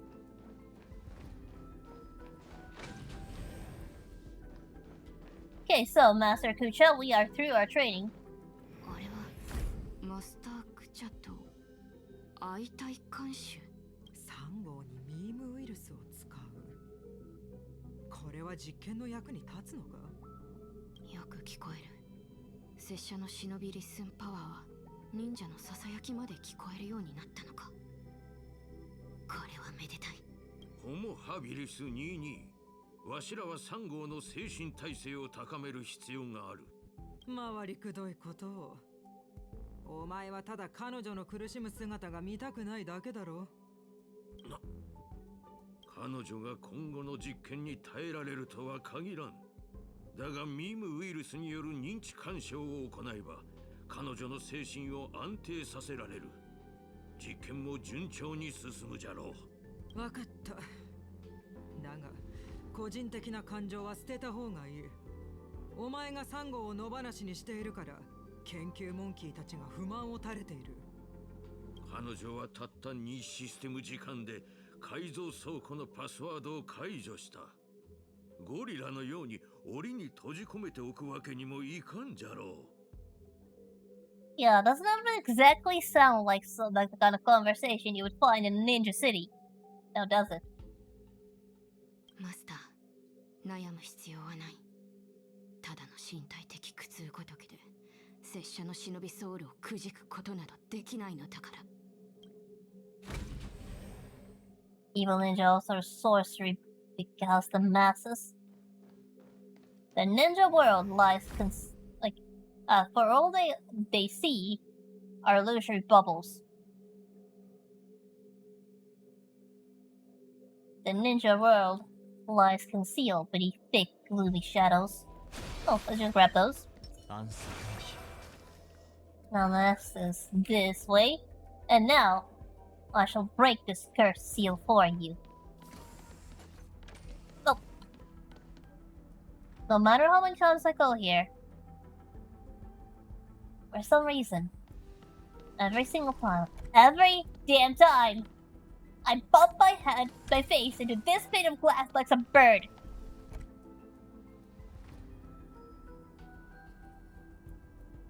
Well, not exactly Big Monkey. A Big Monkey would be Osaru with a prolonged O. Osaru is simply a monkey.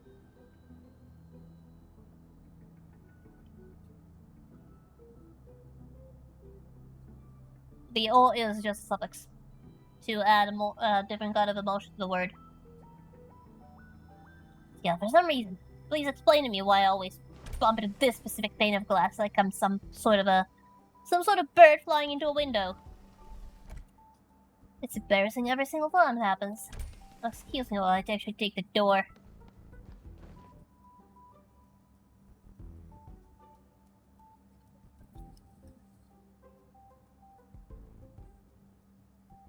Joho 寄宿度 74%、意識アンカーポイントロックオン。まもなくミームの焼き付けが始まる。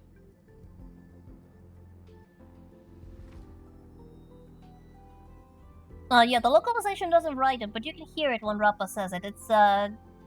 It's always Osaru with a short O.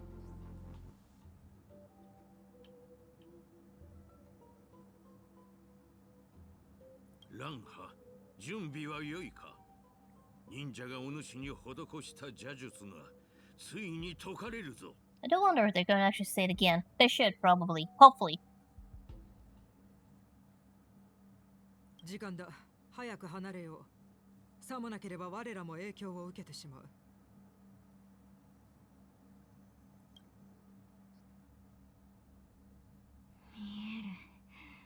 見えるぞ。臨海にこれほど立派な都があったとは。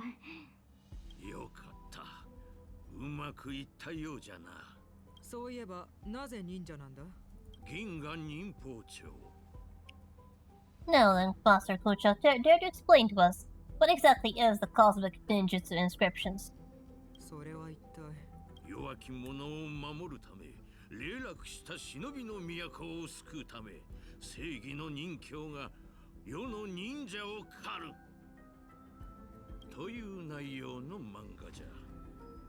巡回レンジャーを避けるために研究所を閉鎖してからというもの。わしの集めた漫画が彼女の唯一の娯楽じゃった。Yeah, it's a manga. It's just a work of fiction. なるほど。3号の言動がおかしい理由はそれか。はあ、彼女に無駄な知識を与えないよう注意した方がいい。知恵の道は一つしかない。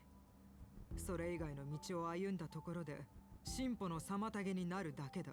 特に必要がないのは凡庸な善悪感だな。巡回レンジャーがもたらすトラブルにはもう懲りたんじゃないのか。そのように視野が狭くては一生博士の目を引くことはできないだろう。どうじゃろうな。そもそも博士はわしらのような凡人のことなど気にしておるのじゃろうか。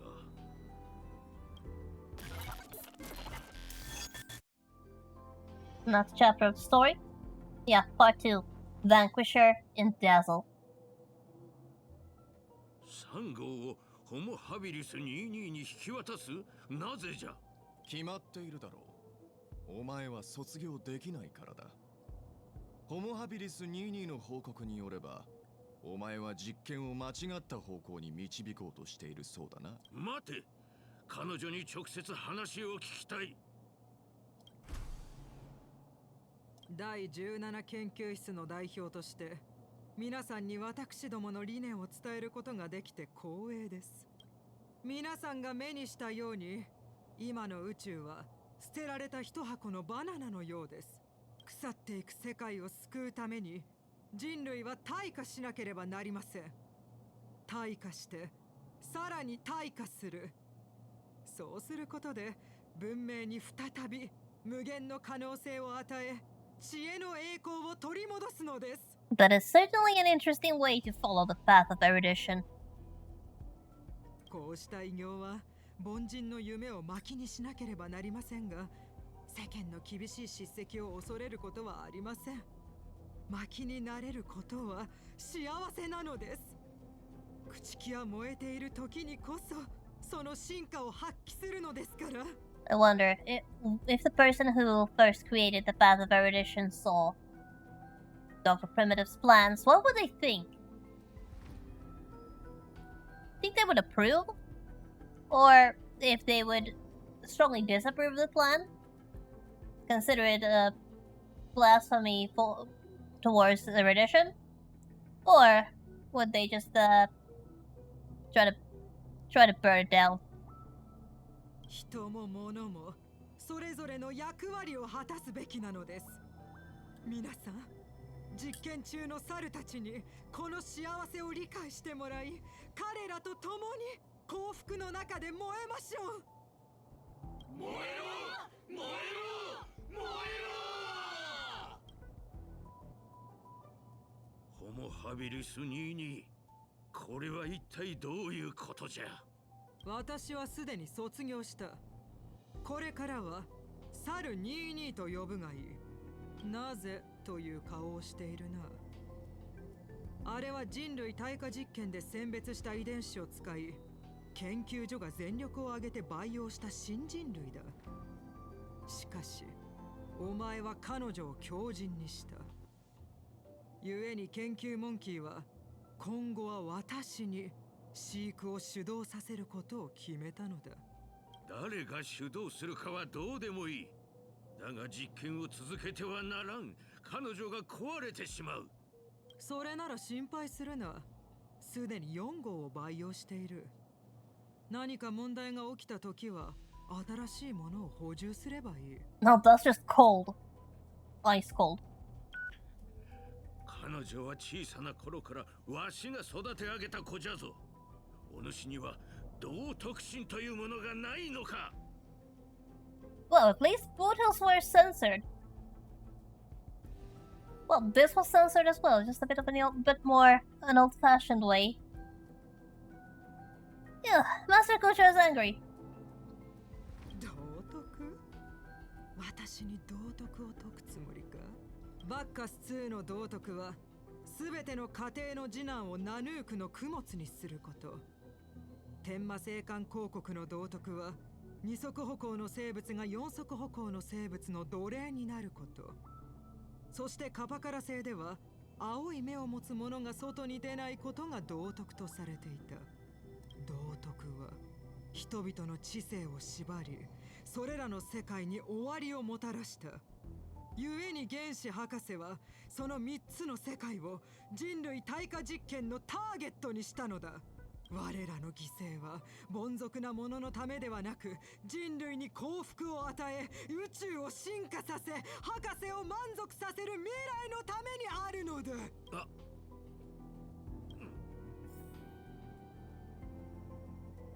Rise is approaching the blindfolded eyes and the obscured truth. So what exactly is going on? 相対監修。なぜ銀が忍法帳を破いているのだ？ She's burning the books. Quick, take care of her. 認知の隔離はミームウイルスを消滅させるための第一歩だからだ。お前の天才にも匹敵するほどの知能はこのゴミによって破壊された。分かったなら自分の手で破り捨てろ。これは両乱人形の秘宝。そんなことできるはずがないだろう。変だな。お前はずっと従順だったではないか。ホモハビリス7号の言うことは聞いていたのに、なぜ私の言うことは聞けない？ Starting violence, are ま we? るで岩を叩いたようだ。空手。なぜ空手を？早くこのゴミを破り捨てろ。お前がうまくやれば私とホモハビリス7号は恩恵を受けられる。あいつを失望させたくはないだろう。マスタークチャ。分かったぞ。これはきっとマスタークチャの試練だ。拙者の忍び断捨離の心を試そうとしているのだな。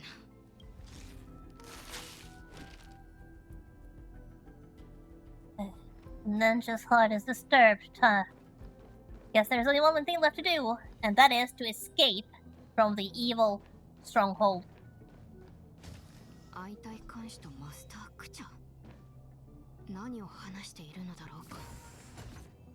ホモハビリス22、彼女を処分することは許さん。3号も失敗作だった。彼女は収容室に押し入り、混乱を引き起こした挙句、研究モンキーに対して無礼な態度をとった。これだけでも十分不合格の理由になる。あれはただの事故であったとお主も分かっておるだろう。私は研究モンキーであって話ではない。あんな風に彼女を育てたのはお前だ。研究室もその責任を追及するだろうな。この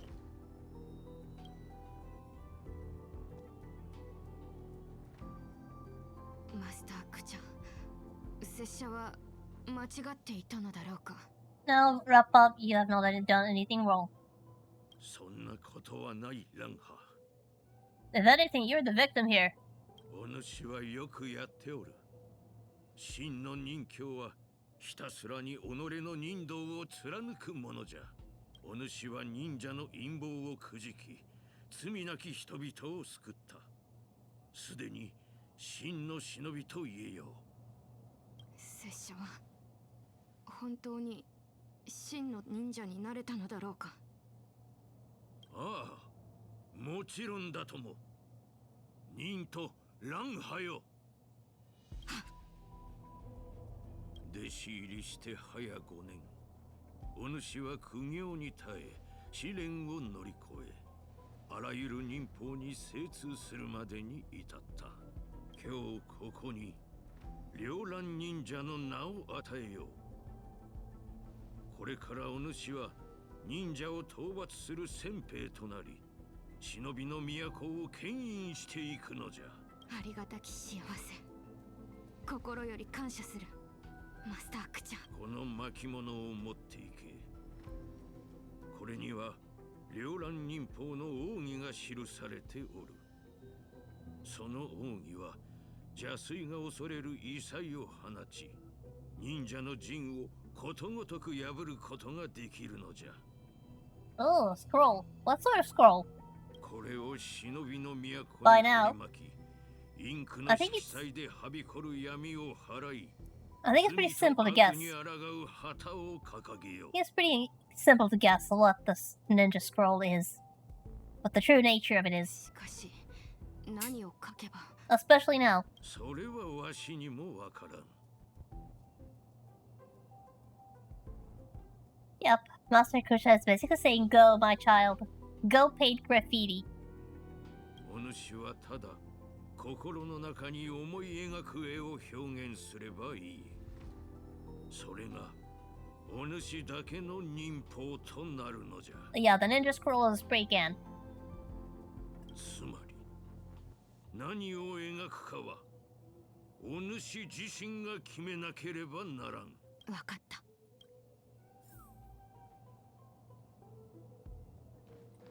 Okay.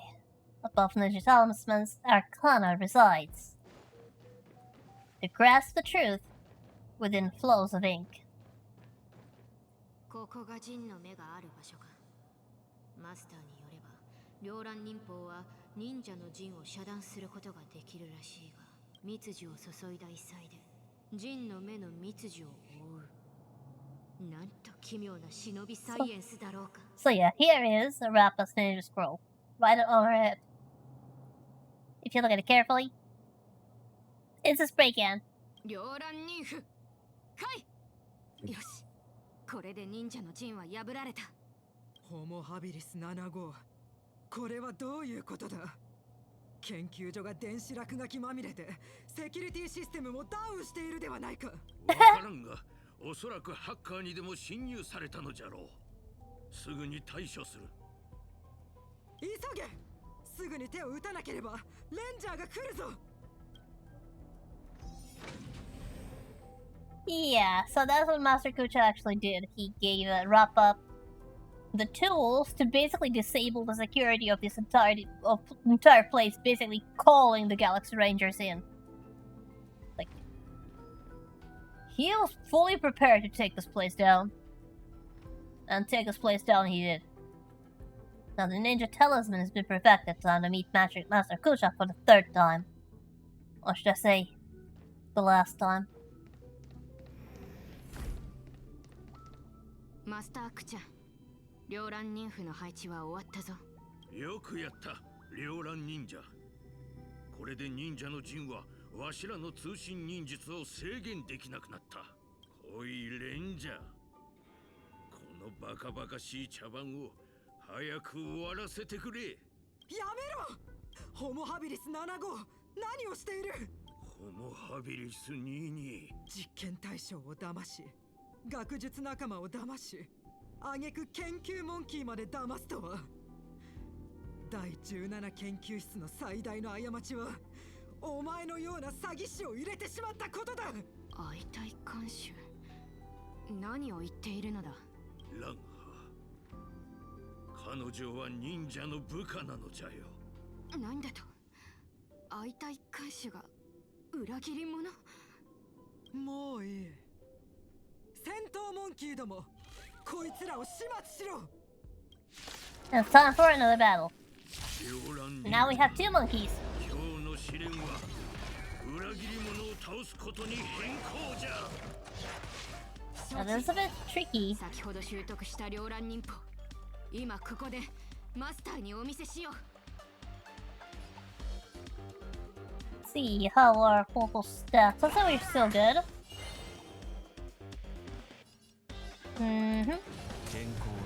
Actually, we're going to aim for the dog. I want this dog gone so that I can attack both monkeys at the same time. So we are aiming for the dog, for the soda dog.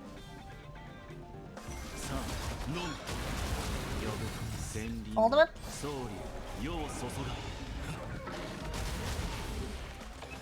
Sondai, thank you very much. Double attack. Now I'm going to use March to do 2 things. First is to get the shield up, and second is to get this onto her so that she can actually take it herself. Instead of protecting the tank, the DPS, we're going to go with the distraction tactics.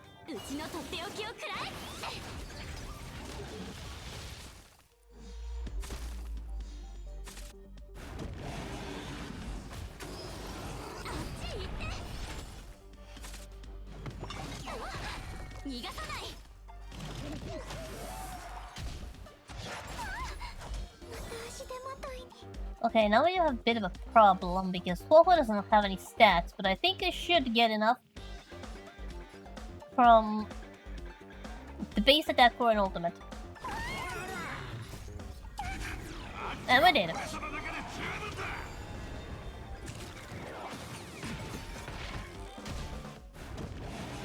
Now the monkey should be attacking March.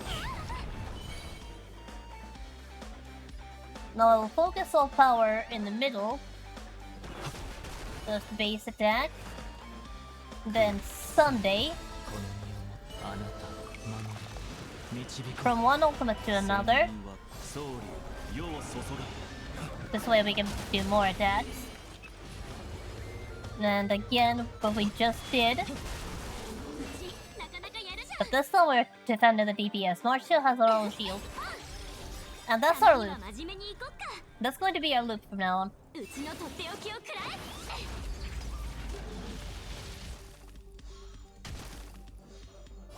Now the monkey is going to eventually get tired of tracking. But while it's still tracking, we need to keep its attention where it's most useful. Or should I say, keep the attention of the abundance sprite on the character that can't take a hit.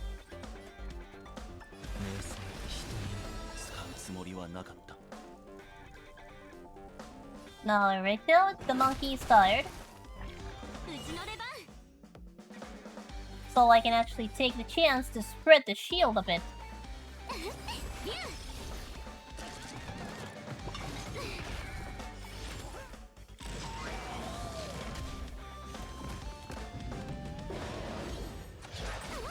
The tracker is on Marsh immediately.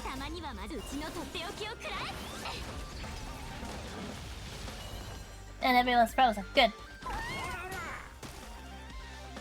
Low for the dog in the middle. Now as you can see, one good part about using Dan Heng is that he actually cannot aggravate the monkey because the monkey responds to skill usage. And Dan Heng has no skills.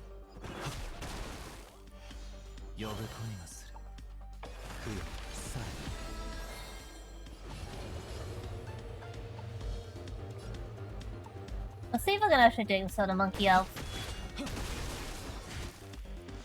It's kind of frustrating when you have so many monkeys.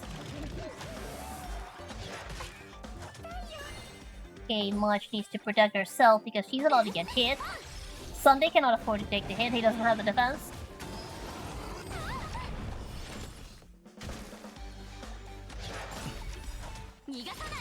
And there's the ultimate. Okay, let's aim for the dog.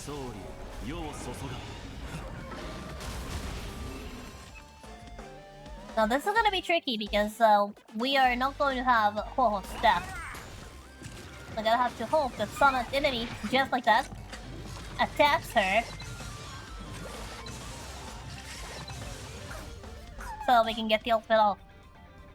And meanwhile, we also got the very, very satisfying scene of the big monkey throwing around soda bottles, and the soda bottles bouncing off shields back into the monkey, taking out the monkey, and then taking out the summons. I have to say, that was almost as satisfying as making popcorn.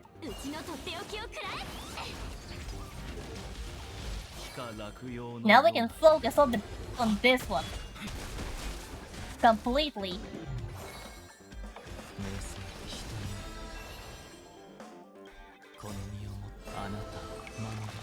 Sunday Shield has a shield and we are almost done with the monkey, so should be able to take this level of punishment, please. Yeah, he takes a little more damage than Marsh did, but it's still manageable.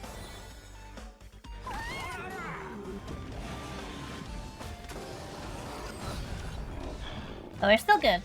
Now the monkey's tired. The monkey's very tired, so now...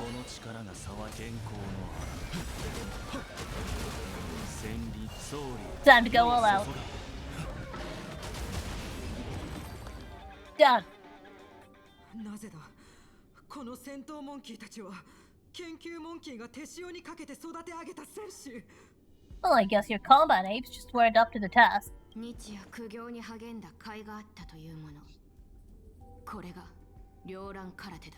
見ろ。これがお主らの言う失敗作じゃ。この実験はわしらが共に行ったもの。わしらが乱派をここまで育て上げた。彼女は卓越した知性、優れた知覚、強大な力を持っておる。教えてほしいものじゃの。彼女のどこが失敗作なのか。If she's a failure, then what constitutes a success? 博士の理論を疑うなど言語道断。研究モンキーたちにはきっと彼らなりの考えがあるのだ。もうすぐセキュリティシステムが復旧する。原子博士の怒りを受けるがいい。身の程をわきまえない。お主は間違っておる。原子博士はわしらのような凡人など気にかけん。乱派試練は終わった。行くがいい。しかしマスタークちゃん。乱派行け。わかった。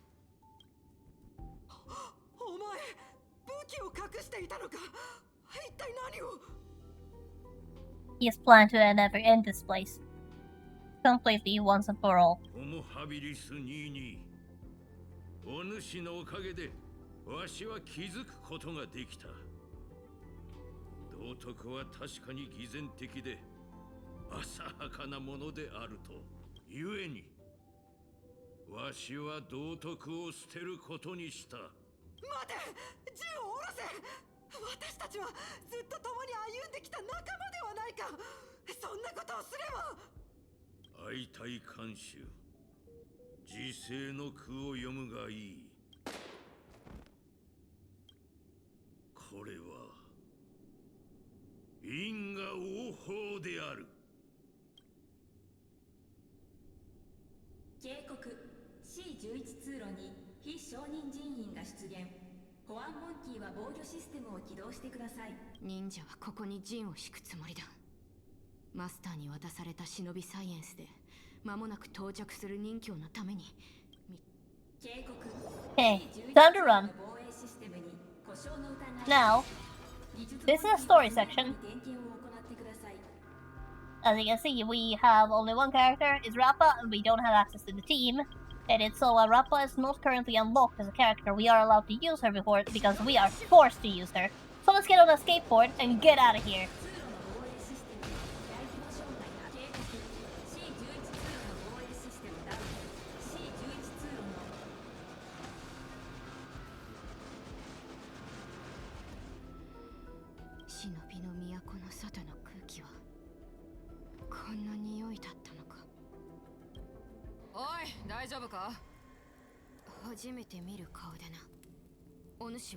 Remember that scene with Rekka just now?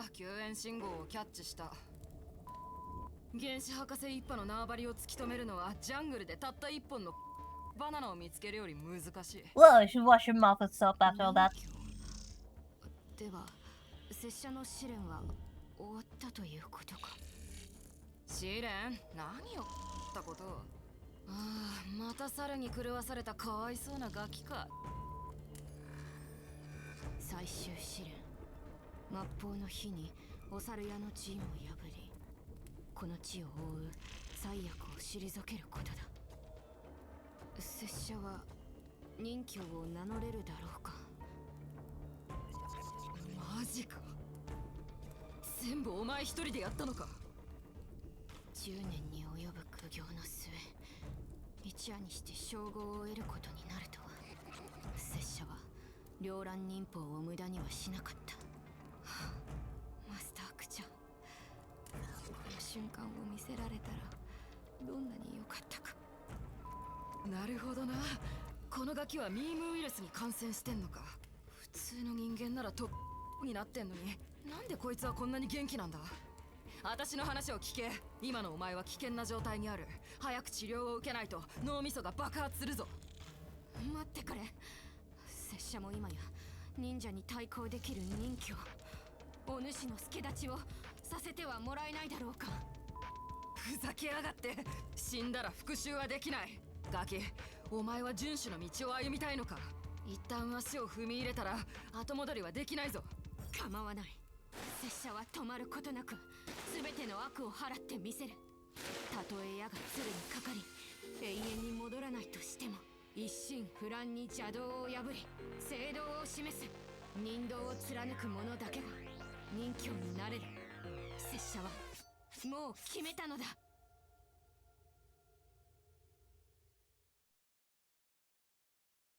Ninja Inscription Fast Reverie. The end. 素晴らしい。実に素晴らしい。ビッグスター君、君はいつか私のような偉大な監督になるだろう。Oh yeah, that was one messed up backstory, and as you can see, the dissonance between what Rappa sees and what is actually happening is kinda big. この記憶ならより強烈な印象を与えるクライマックスを演出できる。だがその前にあちら側もクライマックスのための前奏曲を奏でる準備ができたようだ。So while we're making the cure, we have another scene going on with another group of actors playing their own role in this monkey-filled farce. おお、そいつはよかった。ただ何度も言ってるが、俺の頭が平気かどうか確かめる必要はねえ。だってあんたが悪いことした理由を考えないと、精神状態がおかしかったっていうのは理由になるかな。Oh, Mark, he actually tried to get booted on an insanity plea. どういう意味だ？そんなに悲観的になる必要はないわ。それにしても敵の本当の目的がドリームリーフだったなんて、二人がバナーネブで体験したことが何よりの証拠ね。あなたたちのおかげで陰謀は一時的にだけれど阻止できた。だが状況は依然として厳しいものだ。すまない。実は悪い知らせがあるんだ。いい知らせもあるよね。残念だがいい知らせはないな。そっか。じゃあ最悪の知らせがないだけマシって思うことにする。変化は今も続いている。ドリームリーフの猿の数がどんどん増えてるんだ。あの猿は十中八九、ここに住んでいた人たちだろう。私が感じ取った通りね。ドリームリーフを覆う雑音はまだ消えていないわ。ああ、誘惑と言うべきか誘導と言うべきか。あの雑音は人々の心の隙間に入り込んだ。People are getting infected with this meme virus faster than we can cure them one by one. 信用できるハウンドにバナシスタントを見つけ次第排除するよう頼んだのだけど、焼け石に水かもしれないわね。ミカさん、ここにいるメンバーの中でドリームリーフに一番詳しいのはあなたよ。何か案はないかしら。時間がないから単刀直入に言わせてもらう。ドリームリーフではバナシスタントたちが密かに活動を続けている。猿になっていない住民を見つけては深淵に引きずり込んでいるんだ。二人が手を貸してくれればきっともっと時間が稼げるだろう。そしてロビンさん、あんたこそこの危機を乗り越えるためのキーパーソンになるかもしれない。だがあんたに助けを求めるということは最悪ドリームリーフとファミリーの境界線がなくなってしまうことを意味する。この先のドリームリーフがどうなるのか、正直確かなビジョンが欲しい。なるほど、わかったわ。それじゃあブートヒルさんとミツキさんは行動を開始してちょうだい。二人の行動が終わる前にこちらも決断を下すわ。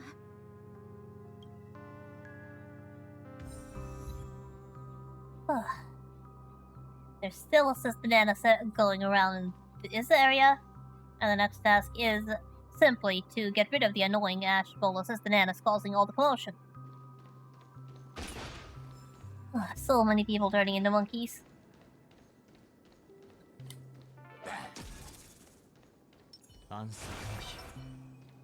Yeah, this is gonna be a bit of a combat heavy, I think. So I'll prepare the buffs. Just to make the combat go a little bit faster.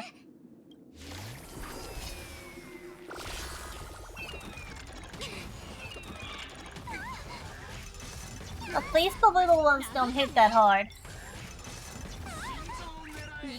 Those TVs, on the other hand.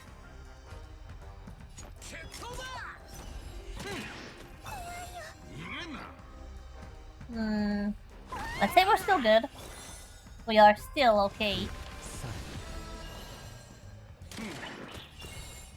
And let's use March to hit this one, so everybody's in a good mood. Nobody's allowed to be grumpy. Not on my watch.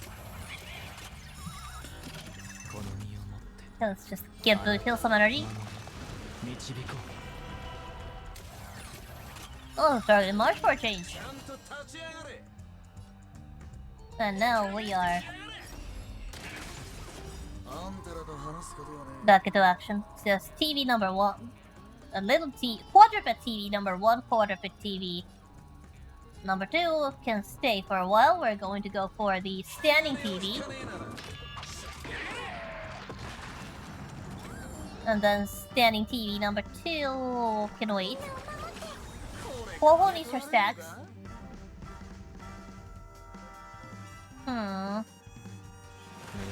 Fiddle.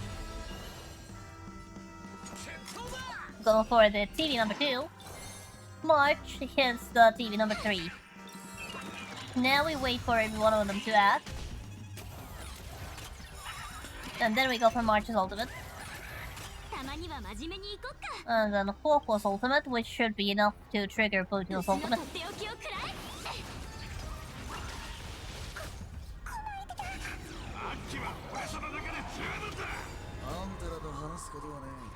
Now, I think I will go for that one because that will give Boot Hill his 3rd stat.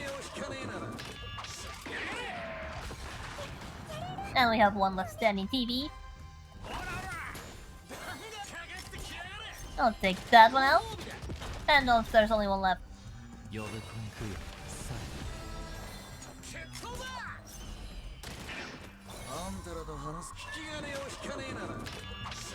Just go all out.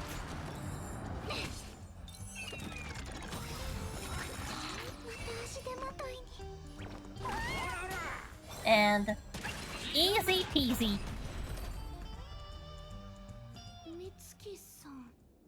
Oh, Montana, you're back to your senses, are you? And thankfully, you're still human. Montana runs off on her own before Marston even finishes speaking.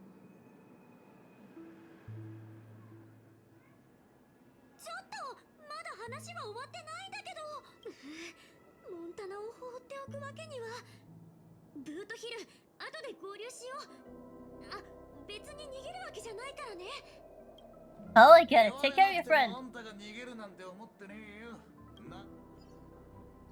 Just take care of a friend. Boot Hill will take care of the rest.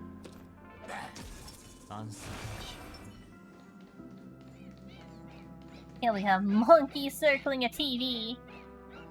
Here's somebody already one step ahead. However, whether the hunt will restore the residents to normalcy remains an uncertain question. Okay, here we have somebody who's yet to be turned into a monkey.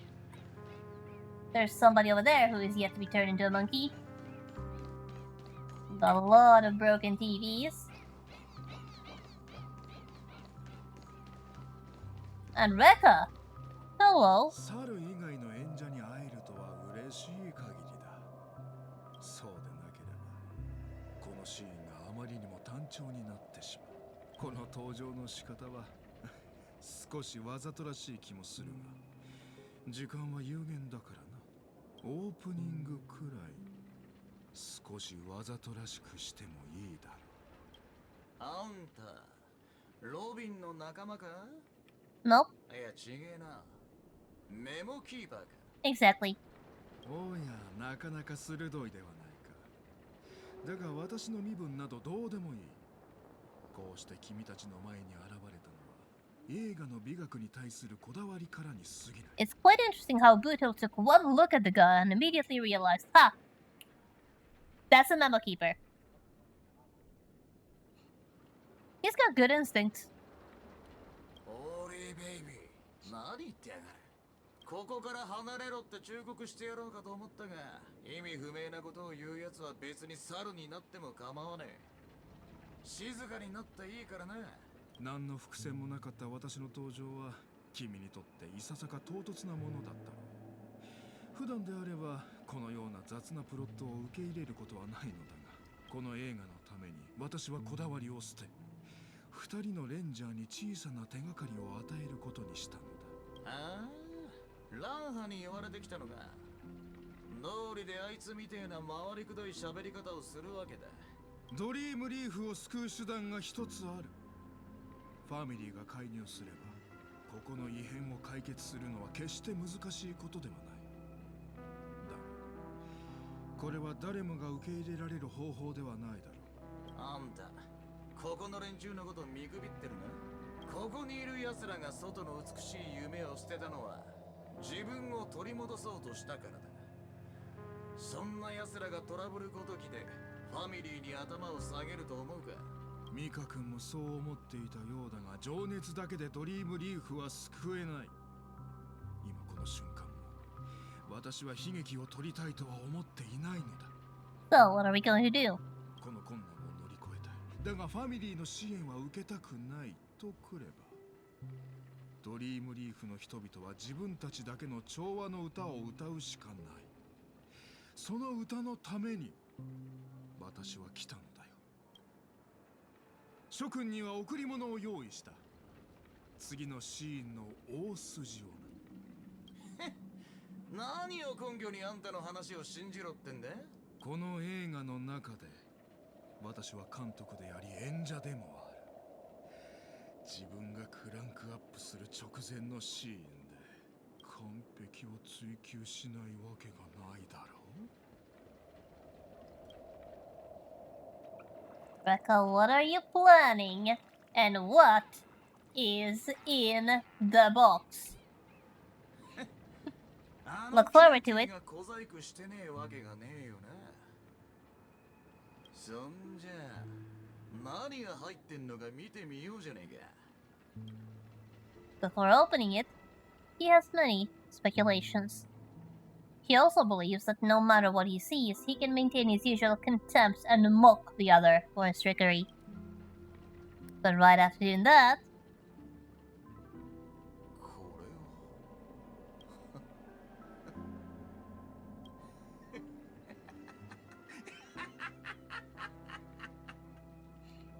あのキューティー大したもんだぜ。ドリームリーフの奴らに調和な歌を歌わせるには確かにこれよりいい方法はねえ。さて、そろそろビッグスターに会いに行かねえとな。ホーリーベイビー、この場所はファミリーの助けが必要なほど落ちぶれちゃいねえ。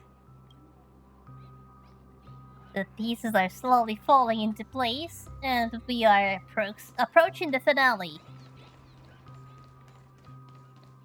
It's starting to feel a lot more plausible that we might actually finish Monkey Business this week. Although that will depend on the actual boss fight. Alright, Robin. Do I have a surprise for you?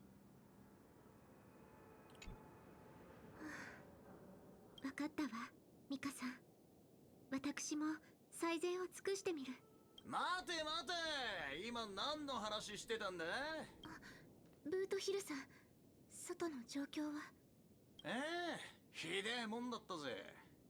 ああいう光景は何度も見てきたが、やっぱ気分のいいもんじゃねえな。他に方法はないのか。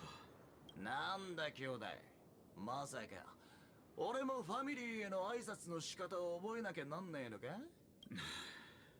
その逆だ。ドリームリーフでそんなことは絶対に起こらない。所詮俺はただの守護者で、ドリームリーフのリーダーじゃないからな。住民たちの選択をどうこうする権利はないんだ。選択？あんた連中が自分から望んで猿になったと思ってんのか？いや、自分の在り方を追い求めてここに来た人たちが自我を消して幸せになることを望んでいるとはとてもじゃないが、仮に住民たちが自分の意志で破滅に向かうのならそれを止めるつもりはない。そうこなくっちゃな。もし本当に猿になることを望んでいるならそれも一つの選択だ。ただロビンさんなら彼らに再び正しい選択をする機会を与えることができると思うんだ。The right to choose again, this time with a complete bit of information. So there is no way to deny that if people chose to become monkeys, they definitely knew what they were doing, or they have already experienced a taste of it. Personally, I would not. I would not enjoy becoming a monkey. ファミリーに気づかれないように、この危機を打開する方法は確かにあるわ。調和の調律は雑音を消すことができる。住民たちが私に合わせて歌ってくれれば、ドリームリーフに鳴り響いている邪悪な曲を打ち消せるかもしれない。ただ、一部の人たちのファミリーに対する先入観を考えると、簡単なことではないわね。Oh, don't worry, Robin. There is a stage right over there that is tailor-made for this situation. さらに重要なのは、ドリームリーフにファミリーの声だけが残った場合だな。この困難を乗り越えられたとしても、ピノコに最後の自由の地はその名だけを残して滅んでしまうだろう。それなら全部の音を一気に鳴らせばいいじゃねえか。聞け、俺にいい案がある。ついてこいビッグスター。こっからはあんたが道を踏み外せるかどうかにかかってんぜ。Time to arrive before the open air stage in the Dream Flux Reef. 見ろ、ビッグスター。ドリームリーフで合唱大会を開くにはこの方法しかねえ。Hey, just look at all the origami birds just chilling around the stage. They are prepared to join the upcoming concert as well. これは Yes, Robin, that's what it is. 詳しい説明はするまでもねえだろ。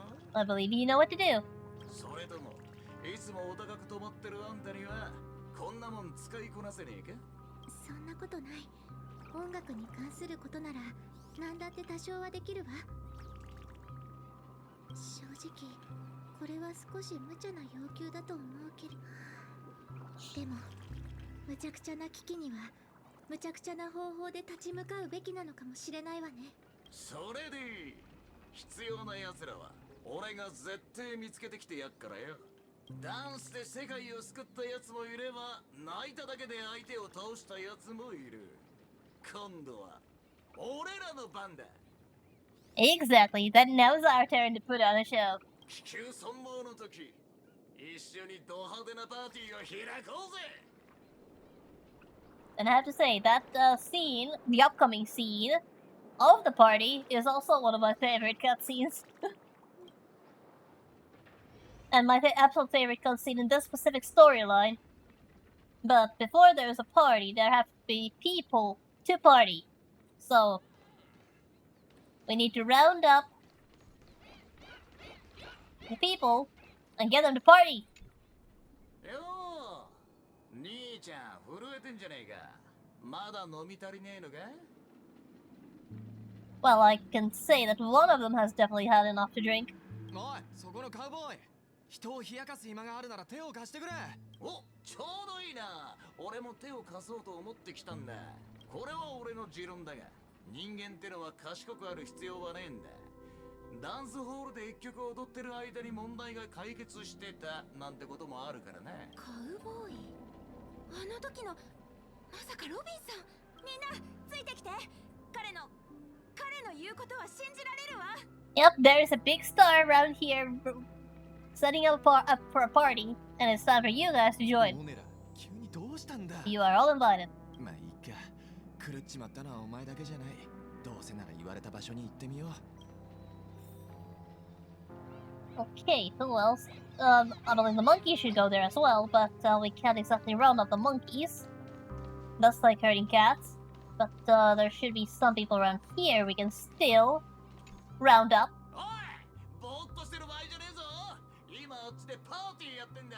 相当弾けるやつだぜ。話はミカから聞いてる。ファミリーのハーモニーに加われクソくらいだ。俺の喋り方を真似てんのか？そっちがその気なら俺にも考えがある。バカバカしいと思う気持ちもわかるが。Oh, boo hell. That's not how you serve an invitation to a party. 自分たちのためにレクイエムでも演奏してもらえ。お前。チンピラを見るのは初めてか？俺はミカとは違え。マジで撃たれないと思ってんなら。どういうことだ？猿になってないやつの方が狂ってやがる。 Oh yeah, that is also his way of saying hello. True enough. お前の言う通りにする。だから銃を下ろせ。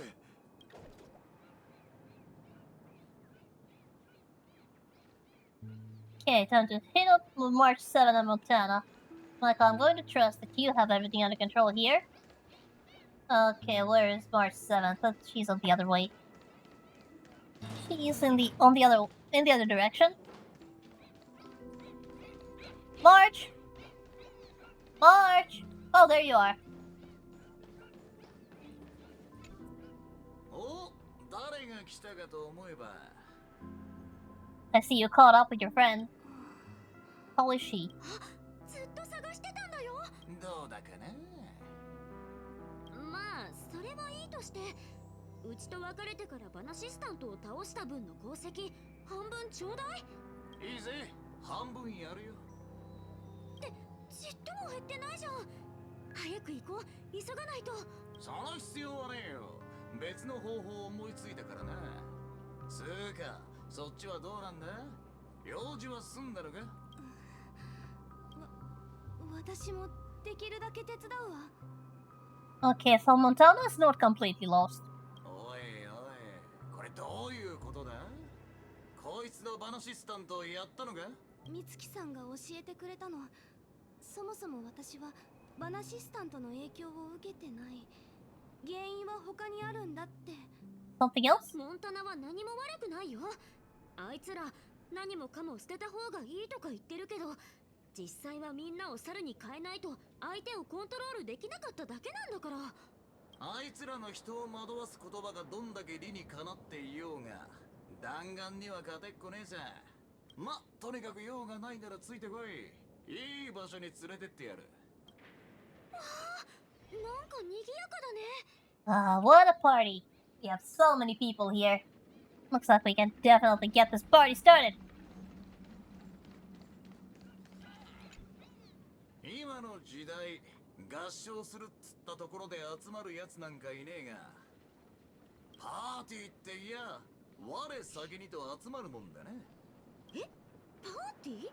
Yep, party. ルートヒルさん、戻ったのね。実はミカさんにたくさん助けてもらったの。ここにいる人たちのほとんどは私のことを信じてない。まして調和の力なんてもっと信じていないわ。でも彼らはミカさんのことを信じているから。俺のことを信じているというより、ただここを諦めたくないんだろう。みんなやる気はあるようだ。ファミリーに頼る以外の方法で困難を乗り越えるのはドリームリーフにとって初めてのことだからな。で、一体ここで何するつもりなの？言っても信じられないかもしれない。こんなやり方を認めるなんて、正直俺自身もどうかしてると思ってる。何ビビってやがる。俺は定期的に狂ったことをしねえと余計に狂っちまうんだ。ほら、始めようぜ。クライマックスになったら俺が全員に一杯おごってやる。ここにいんのはみんないいやつだからな。先にお礼を言わせてくれ。ありがとう、ブートヒル。ただ、ジェシーさんの代わりに伝えないといけないことがある。この前の7杯分のツケ、まだ支払ってないだろ。だがまあ、今回はあんたに助けられたからな。その支払いは俺が持とう。今までいろんなイベントを開いてきたけれど、今回は特に特別だわ。本当にうまくいくかしら。Oh, I'm certain you will be amazing. 心配すんな、ビッグスター。一つ面白い話をしてやる。この体を改造したばかりの頃、別に下手に触ったわけでもねえのに、記憶モジュールが壊れちまうことがよくあったんだが、医者からは原因は修理が終わってから探せばいい。大事なことはとりあえず紙にメモしとけって言われたんだ。それからどうなったと思う？何日もメモする羽目になったのさ。ついでに記憶モジュールがよく壊れる理由も分かった。どうやら保存しなきゃなんねえものが多すぎたらしい。どうして今その話を？決まってんだろ。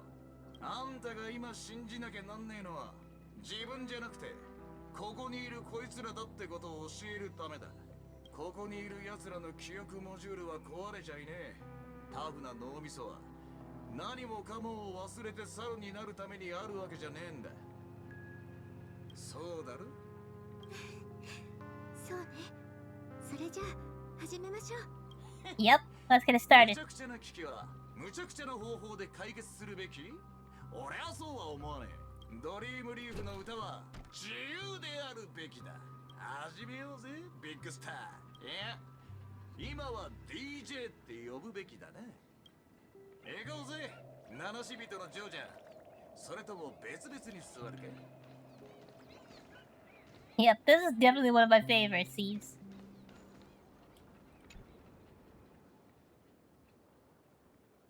Let's get the party started. 実にいい。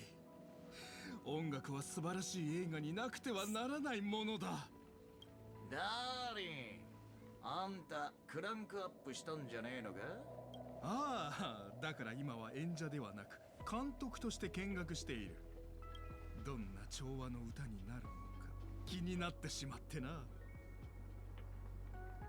時々心の底からいい映画が生まれるという予感がすることがある。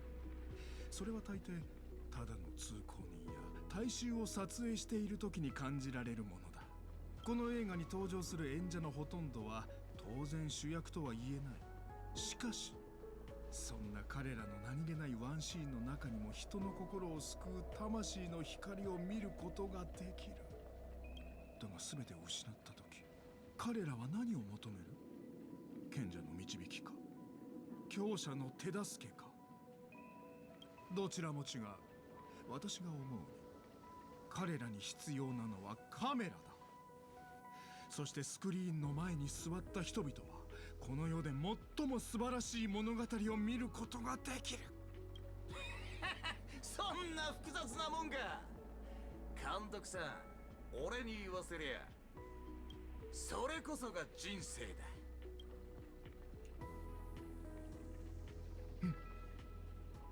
前奏が聞こえるな。炭酸度は鳴き声のようで、元禄度は止まらないため息。軽量音が問いかける。私たちは死ななければならないのかと。That is not exactly looking good over there. But it will be okay. We will fix all of this.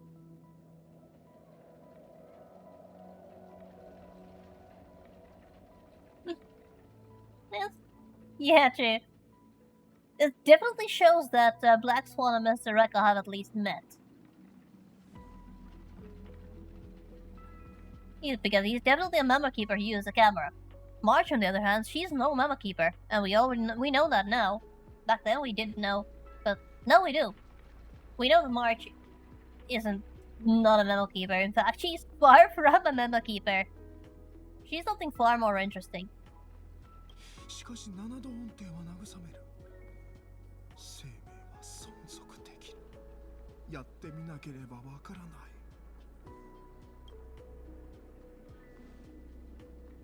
ロビンさん、俺にできることは？いいえ、もう付き添ってもらわなくても大丈夫。さっきまでは緊張していたけれど、それもすっかり収まったから。なんだ、もうパーティーの雰囲気に酔ったのか？そうじゃないわ。ただ今まで見落としていたものを見つけたの。見落としていたもの？あの壮絶な経験をした後、私の人生は変わって当然だと誰もが思っていた。でもそんなことはなかったわ。鳥と飛ぶことに関してもまだ正しい答えを導き出せていない。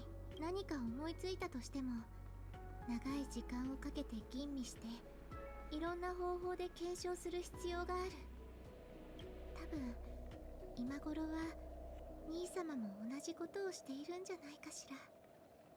Alright, this takes place chronologically before the Express's departure from Pinnacle and before we pick up Sunday for the ride. Though I suppose that should be obvious from the context, but thought it would be a good idea to clarify. じゃあ、今日から始めるつもりか？いいえ、そういうわけじゃないわ。ただ、これから起こることを考えていたら突然、聖歌隊は常に敬虔な心を持ってでも、ダンスホールにいる人たちはそれぞれ個性や違いがあっても照明に照らされている間は同じように見えるでしょ。調和の本当の問題はもしかしたら観客じゃなくて照明にあるのかもしれない。今この瞬間のように人々には斉唱しか選択肢がないわけじゃない。それぞれ違う声を上げていてもお互いにつながることができる。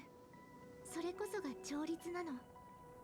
この私がドリームリーフの音を引き出してみせる。 Now shut up and enjoy.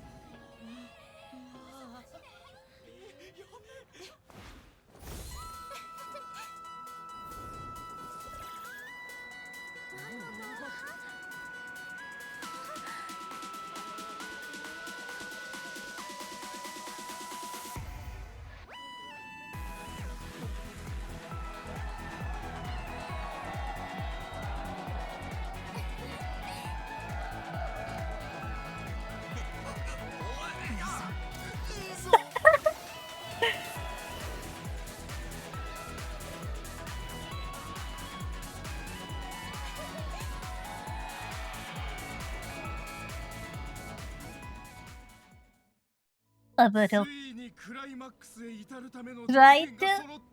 try to sit on his bench and stay out of the dance floor, but got dragged down there anyway. Meanwhile, Rekka is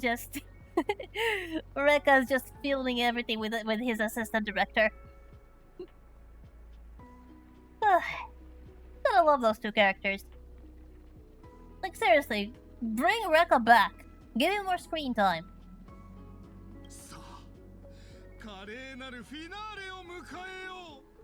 I'm pretty sure Boot Hill is going to get more screen time sooner or later, considering where we are and what we're doing.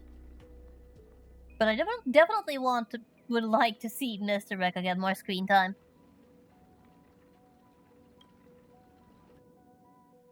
Lanha, Shinobi Science はまだ完成しないのか?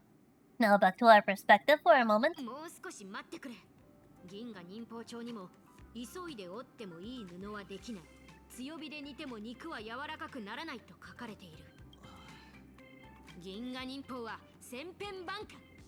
これがスーパー忍び巻物だ。すでに先ほどの忍法メモリーを中に注入してある。ガマ忍者さんの言葉が正しければ、これが邪推たちを倒す刀となるだろう。And here's the legendary ninja scroll. Oh, hey there! Welcome, welcome, welcome. We're just approaching the climax of the story. ああ、この忍者のミームウイルスを含んだ記憶を共感覚無境に投入すれば、中にいるバナーネモンキーの存在を上書きすることができるはずだ。飛竜忍者さん、バット忍者さん、どうか拙者についてきてほしい。そして共に邪水総長さんのあべこべドリームを終わらせよう。 Right, time to get started with the finale. And let's start by entering the moment of slumber, Nana. It's an ordinary camera. Had it not been made by a Mama Keeper, it would be hard to imagine that this thing could send you to another dreamscape. You peer through the viewfinder and spot what seems like the eye of an amphibian staring back at you. A familiar voice echoes in your ears. さあ演者の諸君、最後のシーンを演じる準備はできたか？ Oh, I'm ready. I am ready. Let's get this over with. 狩りの始まりだ。 Time to hunt the monkeys. The Cosmic Ninjutsu inscription is the final chapter. Upturned, Dreamfall, start.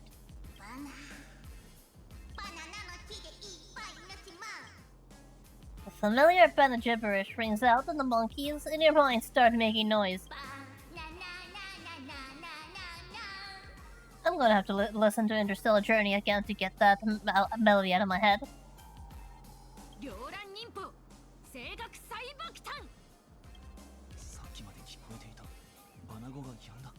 Yeah, that's kind of how Rappa's chops work. ニンフで邪水の現実を破ったのだ。目は覚めたか？ミスターレックは俺たちを騙していなかったようだ。お前の記憶は確かにバナーネモンキーの影響を取り除くことができる。その証拠に口から出る言葉も元に戻った。Yep, no more bananas.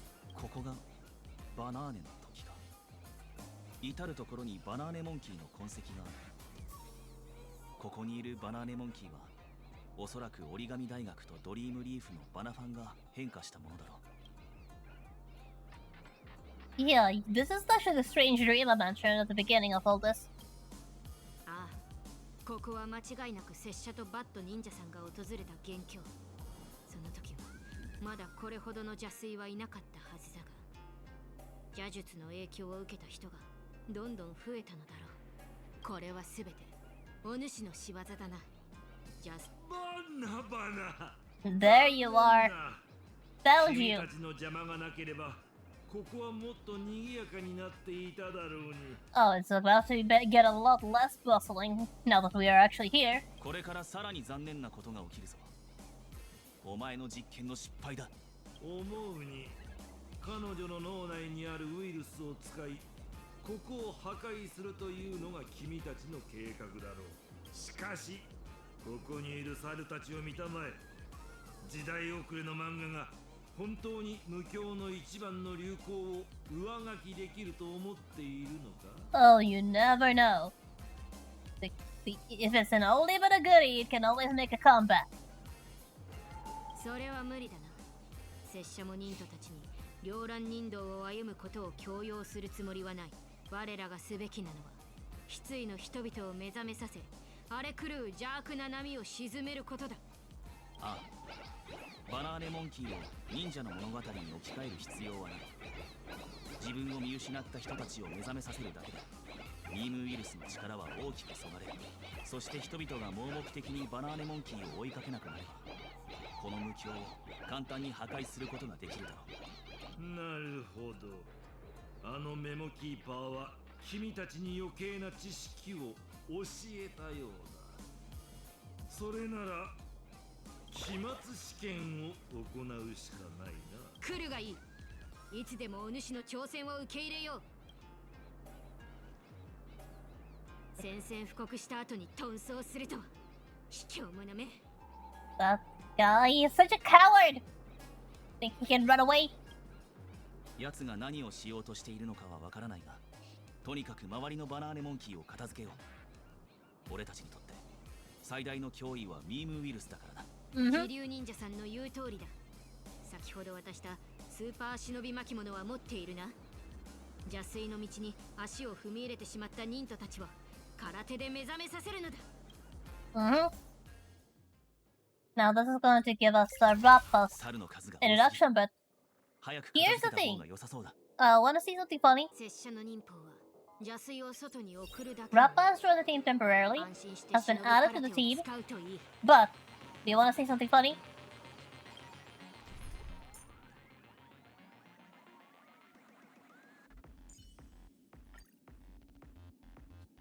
She does not need to be in the team.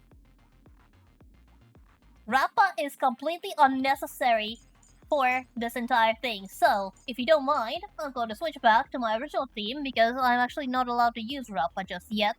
Rappa does not become available until the quest is over. Therefore, we're going to do it like this. It is possible? Yes, it actually is possible. So, let's go and get the monkeys.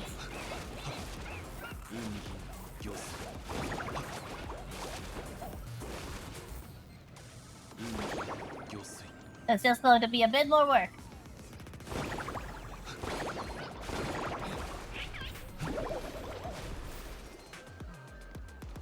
And I'm also not sure if I'll be able to actually get all the monkeys, but I will try.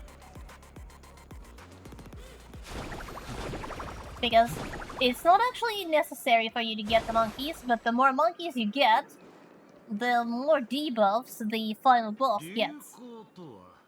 人々の欲望が向かう先、調和の美しい夢の中でそれは力に等しい。邪水総長さんはこの忍びサイエンスボールに乗ってここを離れた。我らも早く追いかけよう。 Now I think I already got every monkey around here.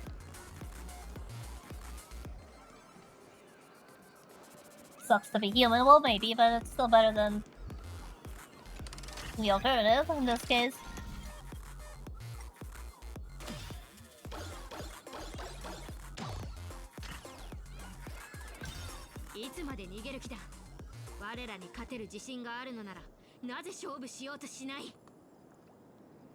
No need to worry about graduation or performance to review?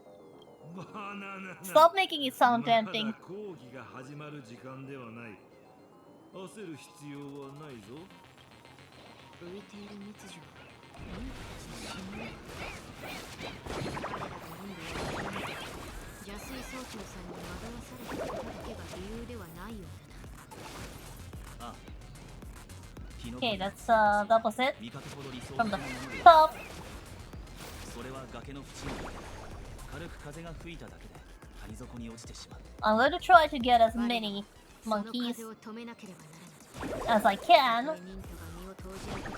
but it's not as easy as think to get all of them.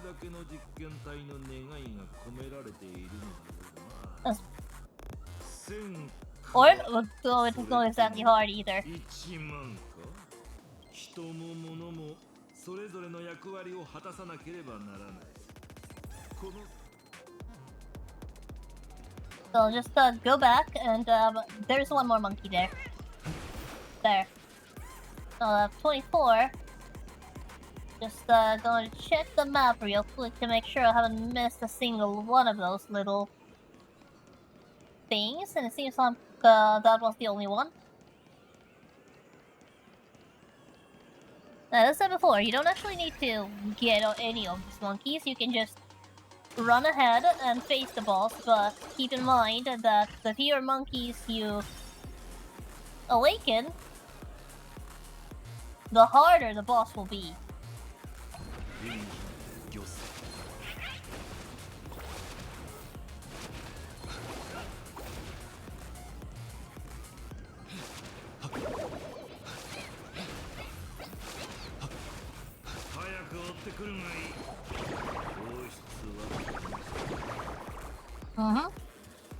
I think I got them all. マナーネモンキーの数がどんどん減っている。ウイルスが少しずつ弱まっているのだろう。 Okay, we got 40. That's the first checkpoint.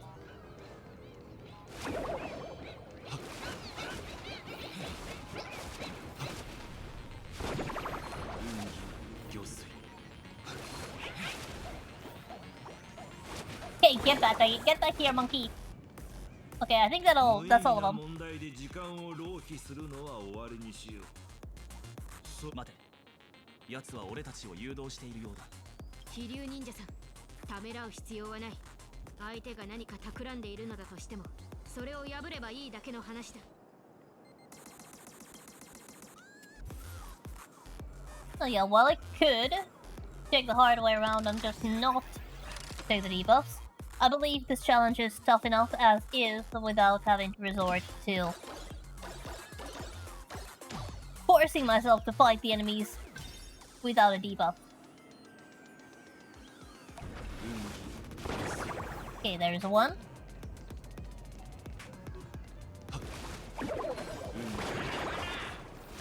$53.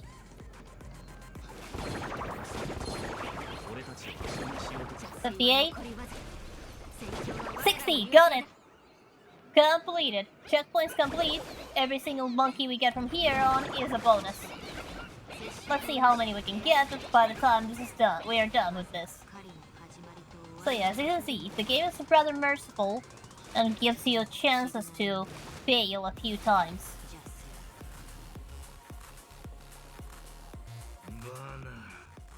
実験の成果がかなり減ってしまった。この劣等生どもめ。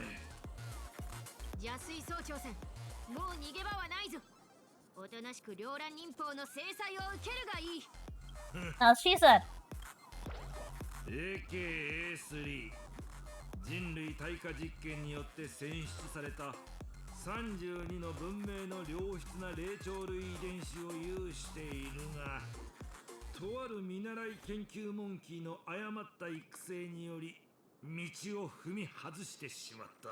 しかしその見習い研究モンキーは悔い改めることを知らず、巡回レンジャーと秘密裏に通じ研究室に多大な損失をもたらした。忍者の命令に従い周囲を害することしか知らない邪水が何の資格があって拙者を批評する。それはもちろん私には夢があるからだ。Well, no offense, but not all dreams need to become reality, and yours is especially dangerous. この前の課題の続きといこう。バナナは栄養生殖する植物であり、一本の茎から無数のバナナの木が生まれ、広い林にまで成長する。一方、利己的な植物は個性や自我を強調しながら勝手に種をまき野蛮に成長する。己の遺伝子を後世に受け継がせることは知っていても同類への貢献は知らない。さあ答えたまえ。宇宙の尺度から見て淘汰されるべきは誰で生き残るべきは誰なのか。 Why can't there be a place for both? もういい。黙れ。学校が始まった時は自由を追い求めろと言っていたくせに、今ではその意義を嘲笑い、バナナは失敗作だと言っていたくせに、今ではそれを褒めたたいている。Good job, Rappa, for noticing the contradiction. それはバナナと言っても比喩だろ。それとこれとは話が違う。悪人は悪事を働くための言い訳を常に用意して自分を正義の立場に置こうとする。己の欲望のために自己矛盾を抱えへりくつをこねるのだ。そんなものの抗議に耳を傾ける必要などない。邪水総長さん、デタラメを言うより自制の句を考えた方がいいぞ。 Alright, class dismissed. 失敗作。君たちは全員バナナ科の失敗作だ。失敗作にとって天才の知恵は手の届かないものだが、私ならもっと原始的な方法で君たちに理屈を教えることができる。この美しい夢の泡が見えるか。ファミリーは数えきれないほどの調和の願いと性格の力を使ってピノコニーを築いた。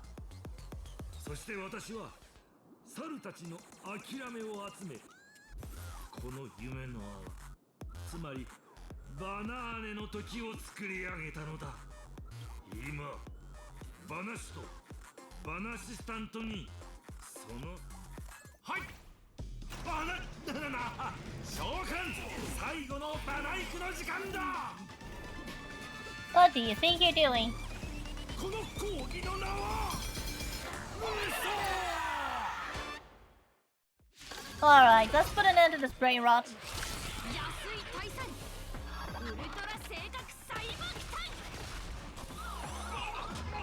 Good job, Rappa. First wave down to 30% already.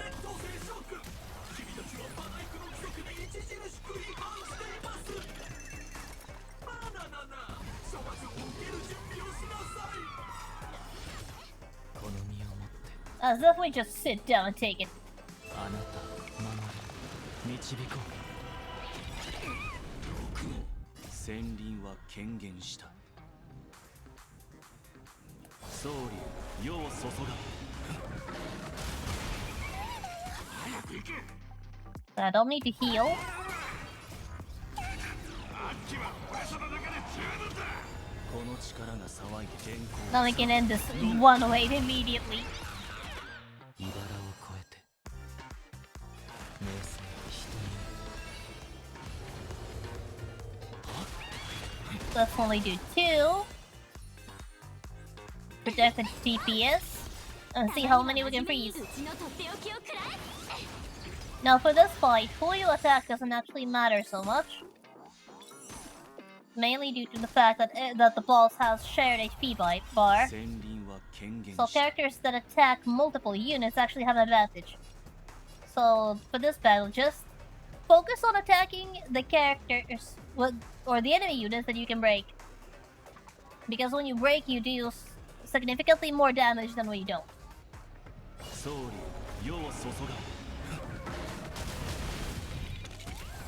Besides, this battle itself is actually not that difficult.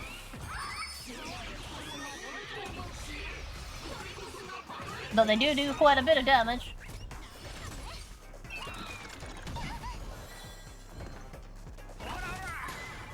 I guess I should save a few points for Huohuo.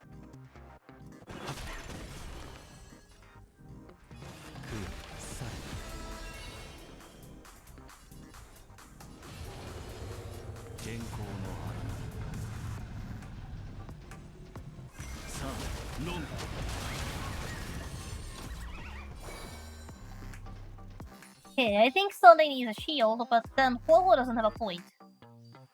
So I'll just go for a basic attack. Somewhere. And hope it's enough.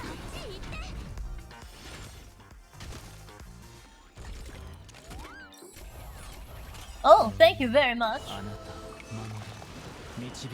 That is very welcome. Alright, now Huohuo can heal and reset our own stacks. Also, get the ultimate salt. We're already more than halfway through this wave.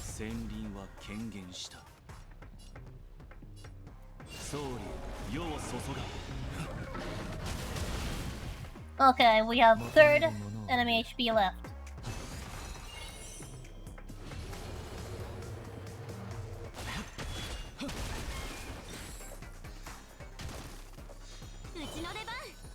Okay, protect the DPS once again. Done on the glass cannon. Huohuo doesn't break, so it doesn't matter who you attack with her.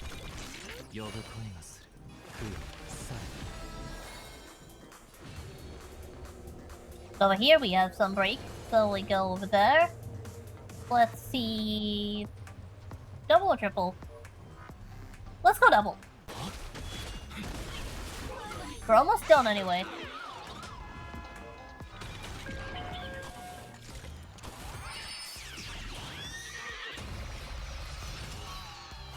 Okay, still holding strong.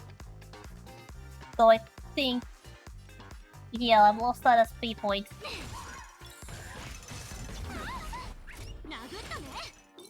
Doesn't matter. We're good. We are very good right now.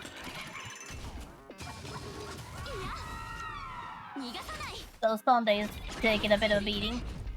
But we are okay. It's kind of frustrating when you don't have any SP, but doesn't matter.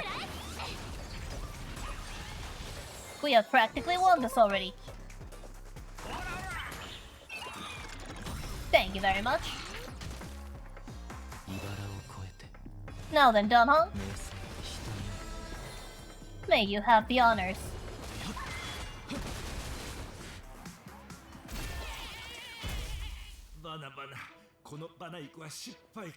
Ah, so nice to make progress and not be stuck.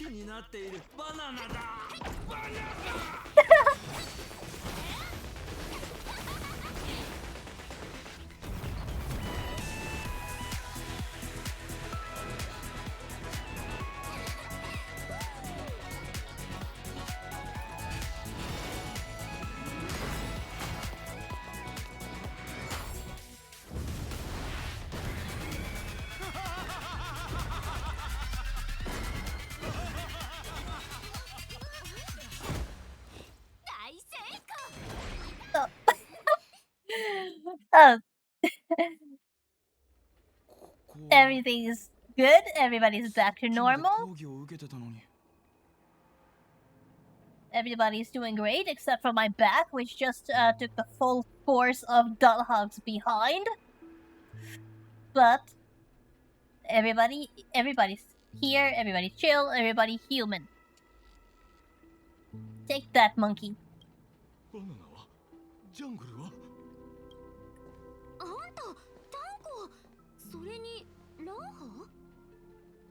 In the flesh. Here we are back, and the mission accomplished.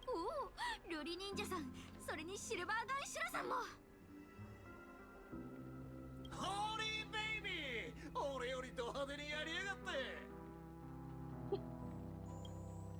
まさかこれほど偉大なビジョンが落ちこぼれの巻に奪われてしまうとは。邪水総長さん、これ以上人々を貶めるのはよせ。人道には上も下もない。You know, this is actually a small tidbit that is actually very interesting from when it comes to understanding Rappa, is that when you look at March, for most of us, at least in my circles, the first color is pink. We look at her hair first. And then we look at her outfit, and when we choose a color to associate, it's usually pink. Or a combination of pink and blue. But when Rappa chose a nickname, she named March Ruri. And Ruri is Japanese for lapis lazuli, which is blue. So for Rappa, the first thing she noticed about March was her dress.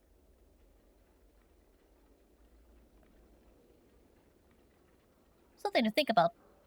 Quite an interesting little detail. 人道を求める者は忍徒となり、人道を掌握する者は忍者となる。そして人道を貫く者は忍教となるのだ。Well, when it came to Donhong, the first thing she noticed was the dragon symbolism, while for the Trailblazer it was the baseball bat.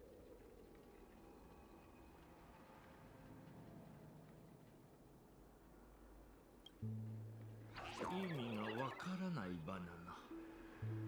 それは同感だ。もうこいつと喋んのはやめようぜ。原始博士が育てた猿にはどうせ何を言っても無駄だ。こいつをどうするつもりだ？ Mm-hmm. Do you have a cage to throw the monkey into?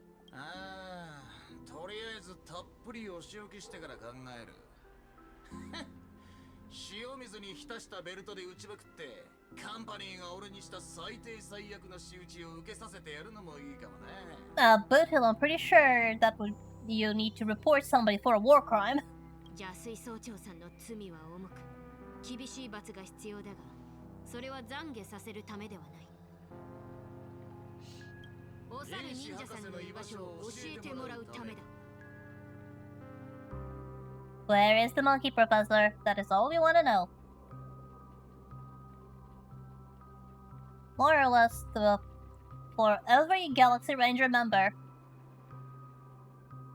Oh, you could say the Galaxy Rangers have a common enemy, and that common enemy is Dr. Primitive. 死んだふりか？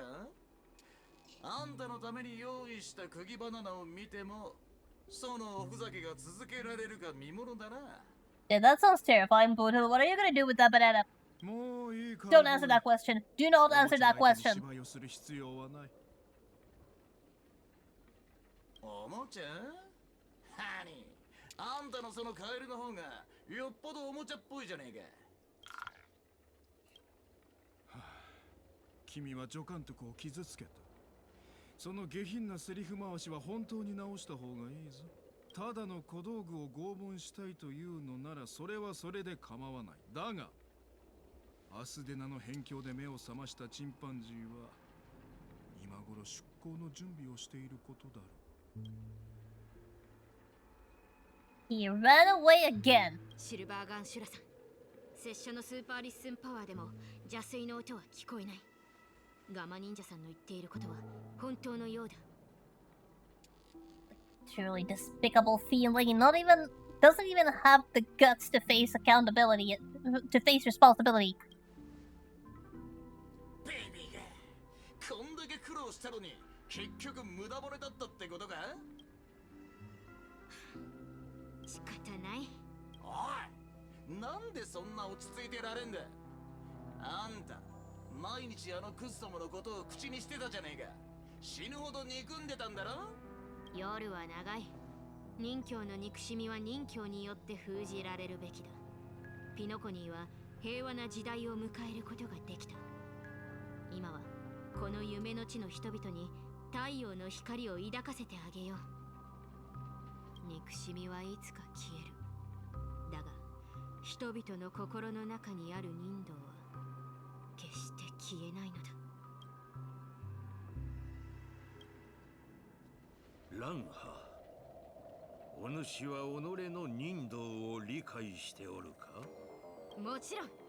拙者の人道は両乱人侠になることだ。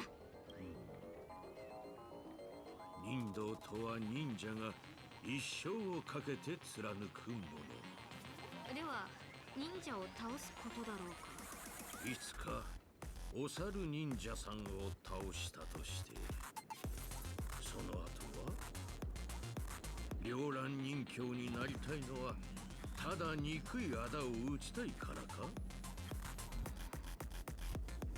この世にいる忍者は彼らだけではない。さよう。銀河忍界には星の数ほどの悪党がのさばっておる。しかし神は今を生きる者を気にかけたりはしない。そして優れた忍びパワーを持つ忍者マスターたちも互いに争っておる。ならば拙者の人道は止まることなく全ての悪を払うことだ。たとえ矢が鶴にかかり永遠に戻らないとしても一心不乱に邪道を破り正道を示せ。末法の世が終わるまで。 Cosmic Ninja Inscriptions, the end. We are done. Roll the credits. Boy. Now that was one brain-rotting adventure. And now it is actually over. Then once these credits roll, after the credits, Rappa should become available on the Express, which means that I will be able to use her in places like the Divergent Universe or Currency Wars. I don't have Rappa, so I can't use her in the main game, unfortunately.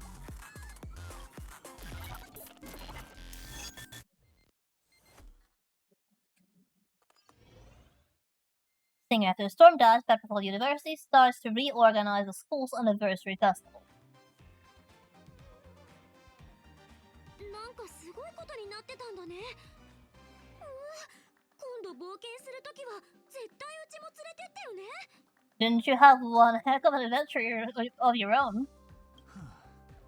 お前が勝手にどこかに行ったんだろう。まあ別にいいけど、こっちだってあんたたちの見てないとこで活躍してたし、今回スムーズに問題を解決できたのだってうちのおかげなんだから。 Yep, you definitely helped. それは褒めすぎだよ、バッド忍者さん。セミナーが終わって本物の学長代理や教員たちも戻ってきたようだ。大学側は今回の件を公にしていない。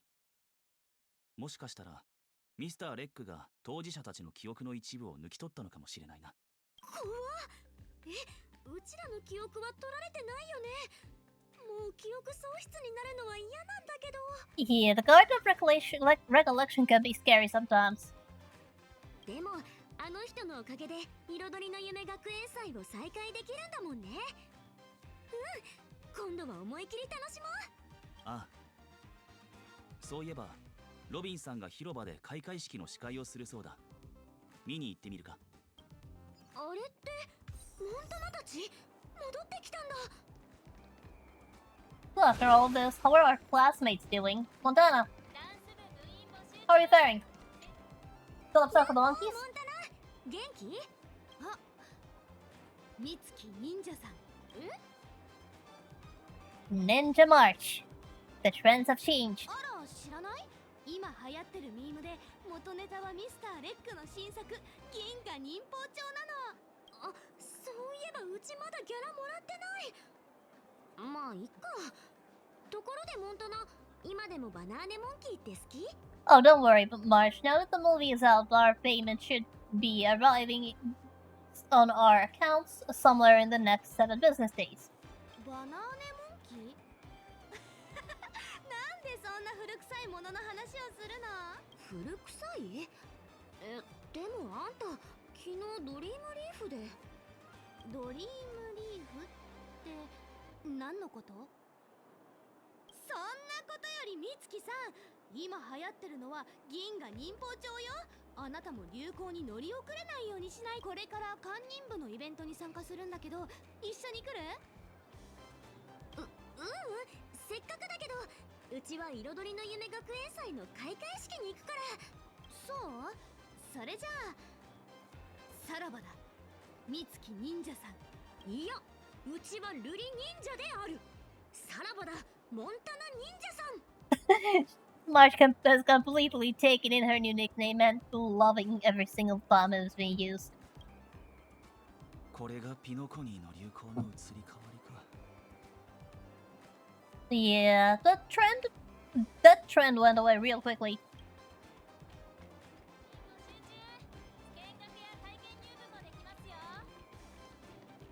But there's still some monkeys around.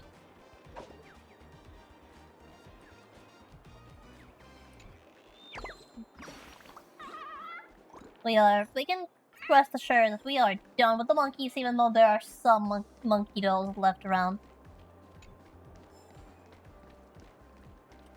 Oh, Richie, how are you doing? You just turned into a monkey not long ago. How are you and your dad doing? Are you both human? あれから考えたのだが、もし疲れているなら。いや、父さん、僕は帰らない。今回の学園祭で大儲けしたんだ。理論の講義の成績はあまり良くないけど、将来はセールスマンにでもなればいい。見ていてくれ、父さん。これから僕はこのピノコニーで有名になってみせる。お前というやつは俺も父親としてもう少し頑張らないといけないな。フキたちは納得する答えを見つけられたみたいだな。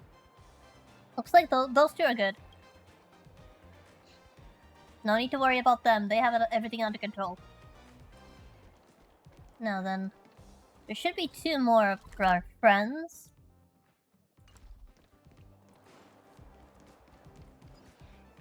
Hey, Charitka, how are you? チャリカ、このスイーツすっごく美味しいよ。もう一個ちょうだい。もう一個。 Looks like she has the recipe down. What does she make, I wonder? 皆さん、ちゃんと並んでください。全員分ありますから。ャリカ、あんたってスイーツ作りの天才ね。ありがとうございます。卒業した後パティシエになるのも悪くないかも。Looks like she also has everything figured out. チャリカは自分の妊婦を見つけたみたいだな。I do wonder what sort of pastry did she make? チャリカは自分の No, we can't see. Can't even find out. Oh, Himako's there. But before then... Okay, Nanaboom-chan, or do you have a new name? We should follow you by... Or should we call you by some different name now that the whole banana monkey thing has died down? ただの早くだけどね。あなたはこれから絶対ビッグスターになるわ。そうだ、先にサインもらってもいい？もちろん。はい、どうぞ。ありがとう。でもカーボナって誰？私の名前なの。もう芸名は使わない。ファンになってくれるならこの名前をしっかり覚えておいてね。バナハナちゃん、いや、カーボナはみんなに認められたみたいだな。Everybody has everything figured out now. Let's go talk to our mom and grandpa. 見て、姫子と幼児ちゃんがいる。姫子、幼児ちゃん来たんだね。ああ、学園祭が突然延期されたと聞いてな。少し早めにセミナーを切り上げて君たちに合流しようと思った。 Oh, that's so nice of you. Came to watch our graduation, did you? That's so sweet. Just kidding. We don't graduated from anything. どう？学生生活は楽しかった？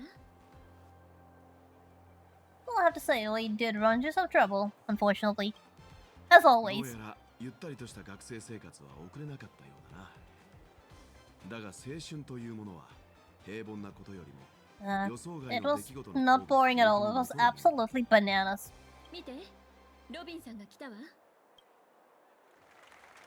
皆さん、こんにちは。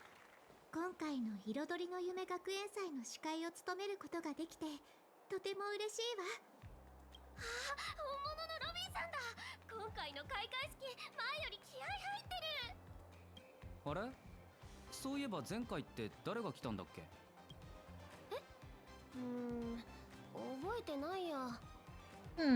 So the monkey professor has been completely forgotten. Which I would say is appropriate. Who wants to keep that memory? Oh. 実は私も前に折り紙大学に通っていたことがあるの。だから皆さんの同窓ということになるわね。その頃の折り紙大学も今と同じであまり自由とは言えなかった。憂鬱な気分になる試験にたくさんの課題、厳しい論文の答弁もあったわ。でも仕方ないわよね。だってここには未来を育む責任があるんだもの。そんな中でも毎年彩りの夢学園祭の時期だけはみんな悩みを忘れることができた。でも学園祭には終わりがある。どんな人でもいつかは夢から覚めるのと同じように。でも覚めない、覚めてはいけない夢もある。それは私たちの将来の夢。美しいものを作りたいと願う学生もいれば、豊かな生活を送りたいと思っている学生もいる。そして自分を高尚な人間へと成長させたいと考えている学生もいる。どの夢も本当に素晴らしいわ。夢は私たちを導く道しるべなの。生きていれば当然疲れてしまうこともある。そんな時は疲れが取れるまでゆっくり休めばいい。十分に休息をとってまた飛び立ちたいと思えたら、皆さんが折り紙大学で自分の夢を見つけ、それを生涯貫けることを願っているわ。美しい夢を持っていれば鮮やかな色を作り出せる。理想を持っていれば自由を抱くことができる。皆さん、彩りの夢学園祭へようこそ。鮮やかな夢、自由な理想。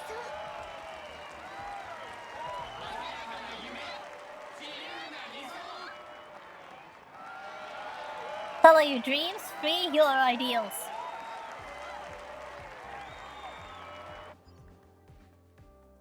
ここは邪悪な帝国と似てはいるが、何の手がかりも得られなかったな。ガマ忍者さん？次の映画ではぜひ違う名前で呼んでくれ。盟友くん。他の演者たちは？任教にはそれぞれ獲物がいる。シルバーガンシュラさんは今回義理人情で拙者に手を貸してくれただけだ。今頃は自分の狩りを始めていることだろう。 Wherever Oswaldo Schneider is, he better be sleeping with one eye open.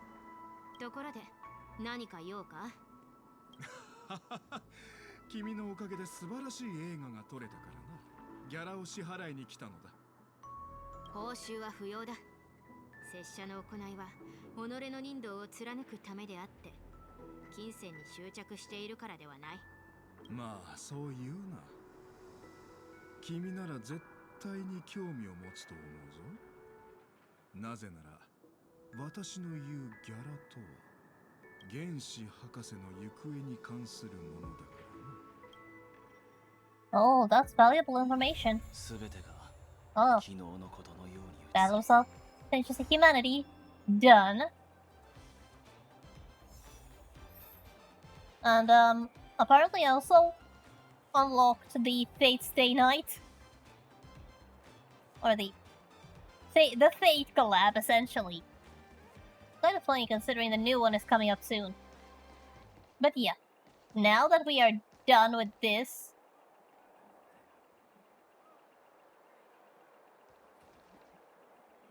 we should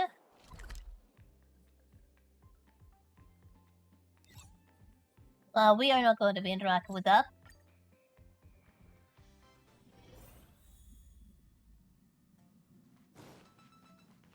We're going to be interacting with this.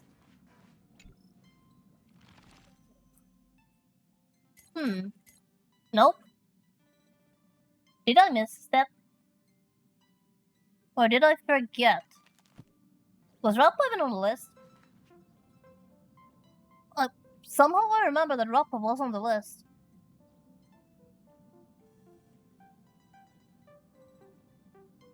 Hold on. Let's just take a look.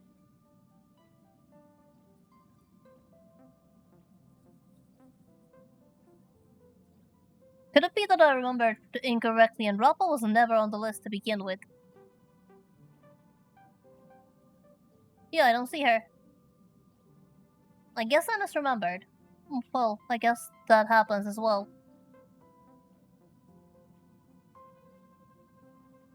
That's weird. I could have sworn she was on the list, but... oh well. I suppose both of those stories were, in the end, that was just a story. But hey, now that we have cleared that story, some things that weren't previously available are available now, like the Fate collab that became available. Plus, we have 2 stores there on the side that are selling different kinds of equipment. With Shalaka here selling sweets, though we have to go through the dialogue first. I'm going to just skip that and go straight to the desserts, so you can actually buy the banana pie that you made. Well, you get 1 a day, and upon use it decreases all characters' speed by 10% and break effect by 30%, so it's not a bad item at all. She also sells other stuff like energy restoration items, which with the reduced bed anxiety, which is clearly inspired by the Stargazy pie. We have the origami cake, which increases character speed. I'll just grab one for collection's sake. Banana social etiquette, which is a banana with a top hat, which heals a designated ally. And then we get the ninja provisions, which just buffs an character attack.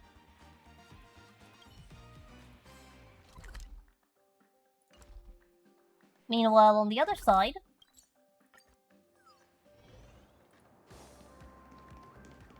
we have our friend Richie's stall, selling all sorts of other things. What he's selling first is the Embrace the Mistaken Anna, which restores all ally characters' HP by 50 and at the start when entering a battle. So it's a bit of a different heal item. Then we have the Golden Slumber Nana, which increases an ally character's attack by 5%, crit rate by 5%, crit damage by 5%. Either way, it gives you a 5% boost to basically every good stat under the sun. And then there's a Spray Paint, which increases defense.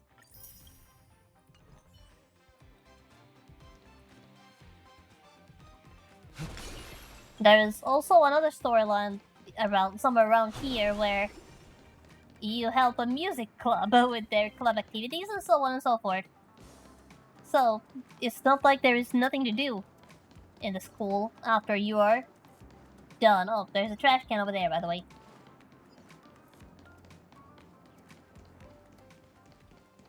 There's definitely a lot of hustle and bustle going on in the school even after the main story is over. But now,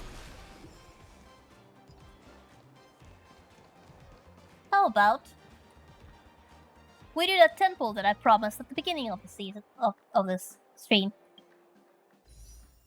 I did manage to get a temple together.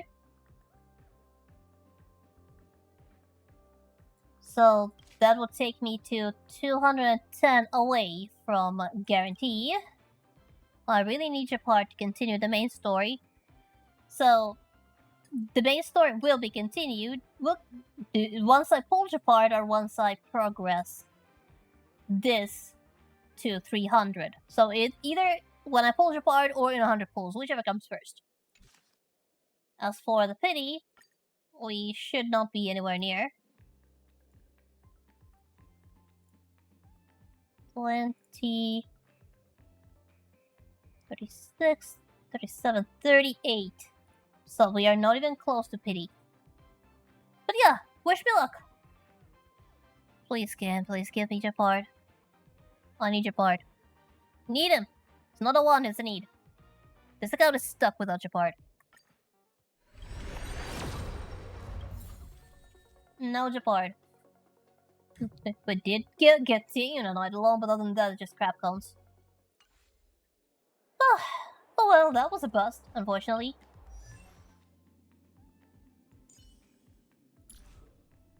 Oh, I suppose Taeyun did get a little stronger. I suppose I better get back on that grind. I might actually end up having to resort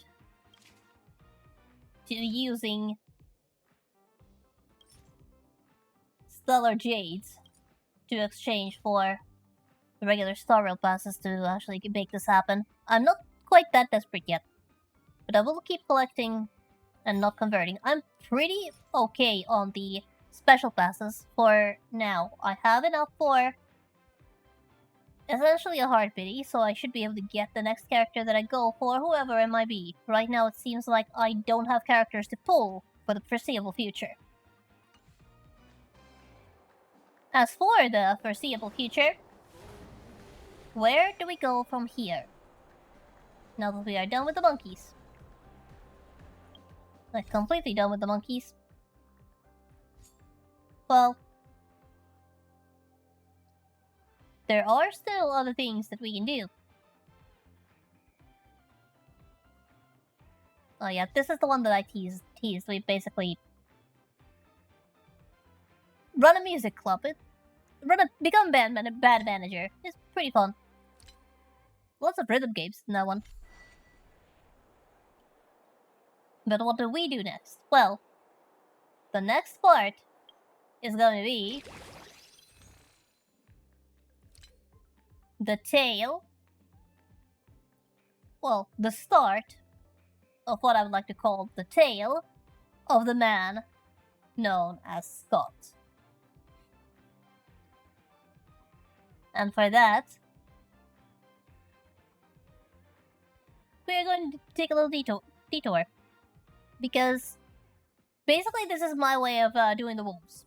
Because when I do the wolves, you actually have one of the story bosses that you have to fight as part of the story. An actual Echo War boss that you fight as a part of the story. So that's actually properly part of the challenge.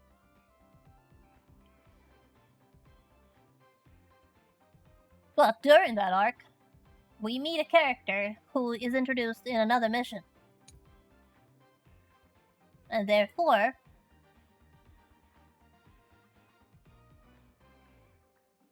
we are going to get there. But, yeah, what we need to do is first start from the story where Lyndon Scott is first introduced. And that is O'Malley's Hustle and Bustle. Which is a very short and casual event, which is going to be very different from my usual streaming this game. Because this is less combat heavy and more puzzle heavy, so this is going to be basically off the challenge. Well, not completely, there is a fighting in here. Another thing is, Scott's story actually continues to Saga of Primeval Blade, which unlocks Haunt March.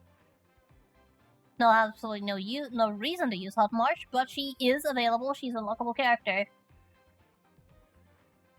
And the story of Lyndon Scott does actually continue here. And let me just tell you, it's quite a ride. Poor guy. This story definitely set up Scott as our favorite punching bag. And then when we are done with the wolves,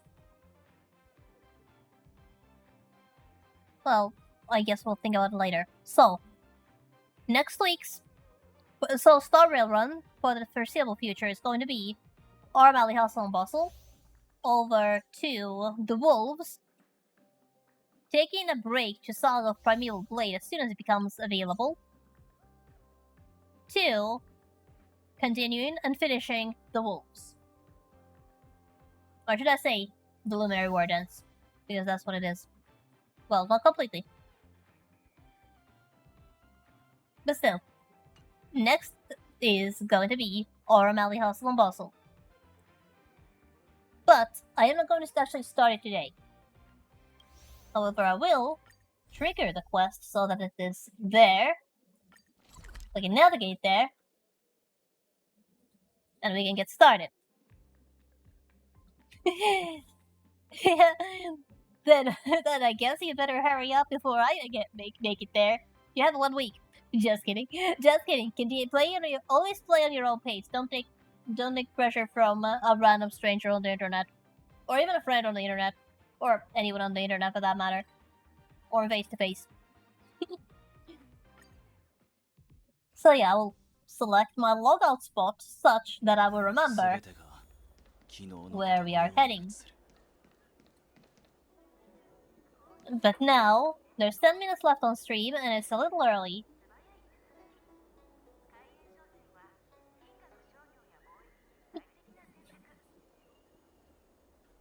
So it is a little early, but I believe it is good enough time to call the day. Let's not start what we cannot actually make any reasonable progress on. Instead, we will just call it a day. Or should I say call it a night. And continue from where we left off next week. So that's the plan. That is what we are going to do. Next stream is going to be actually on Friday, and it's going to be my usual Genshin activities.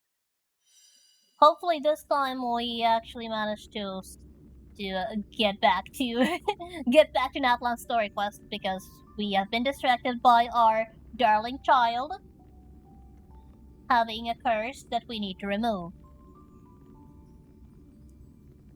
Yeah, surely we'll get your part eventually.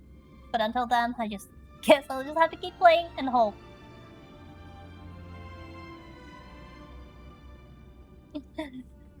But yeah. And then next Monday we will continue with this by going to the Aurum Alley with Bailu. But for now, I'd like to wish you all good night. If you're in an area with a heat wave, stay strong. Let's just hope this stressful natural quirk is over soon and the weather can finally turn back to normal. Have a good week. Good night, and I hope to see you again next time. Bye bye.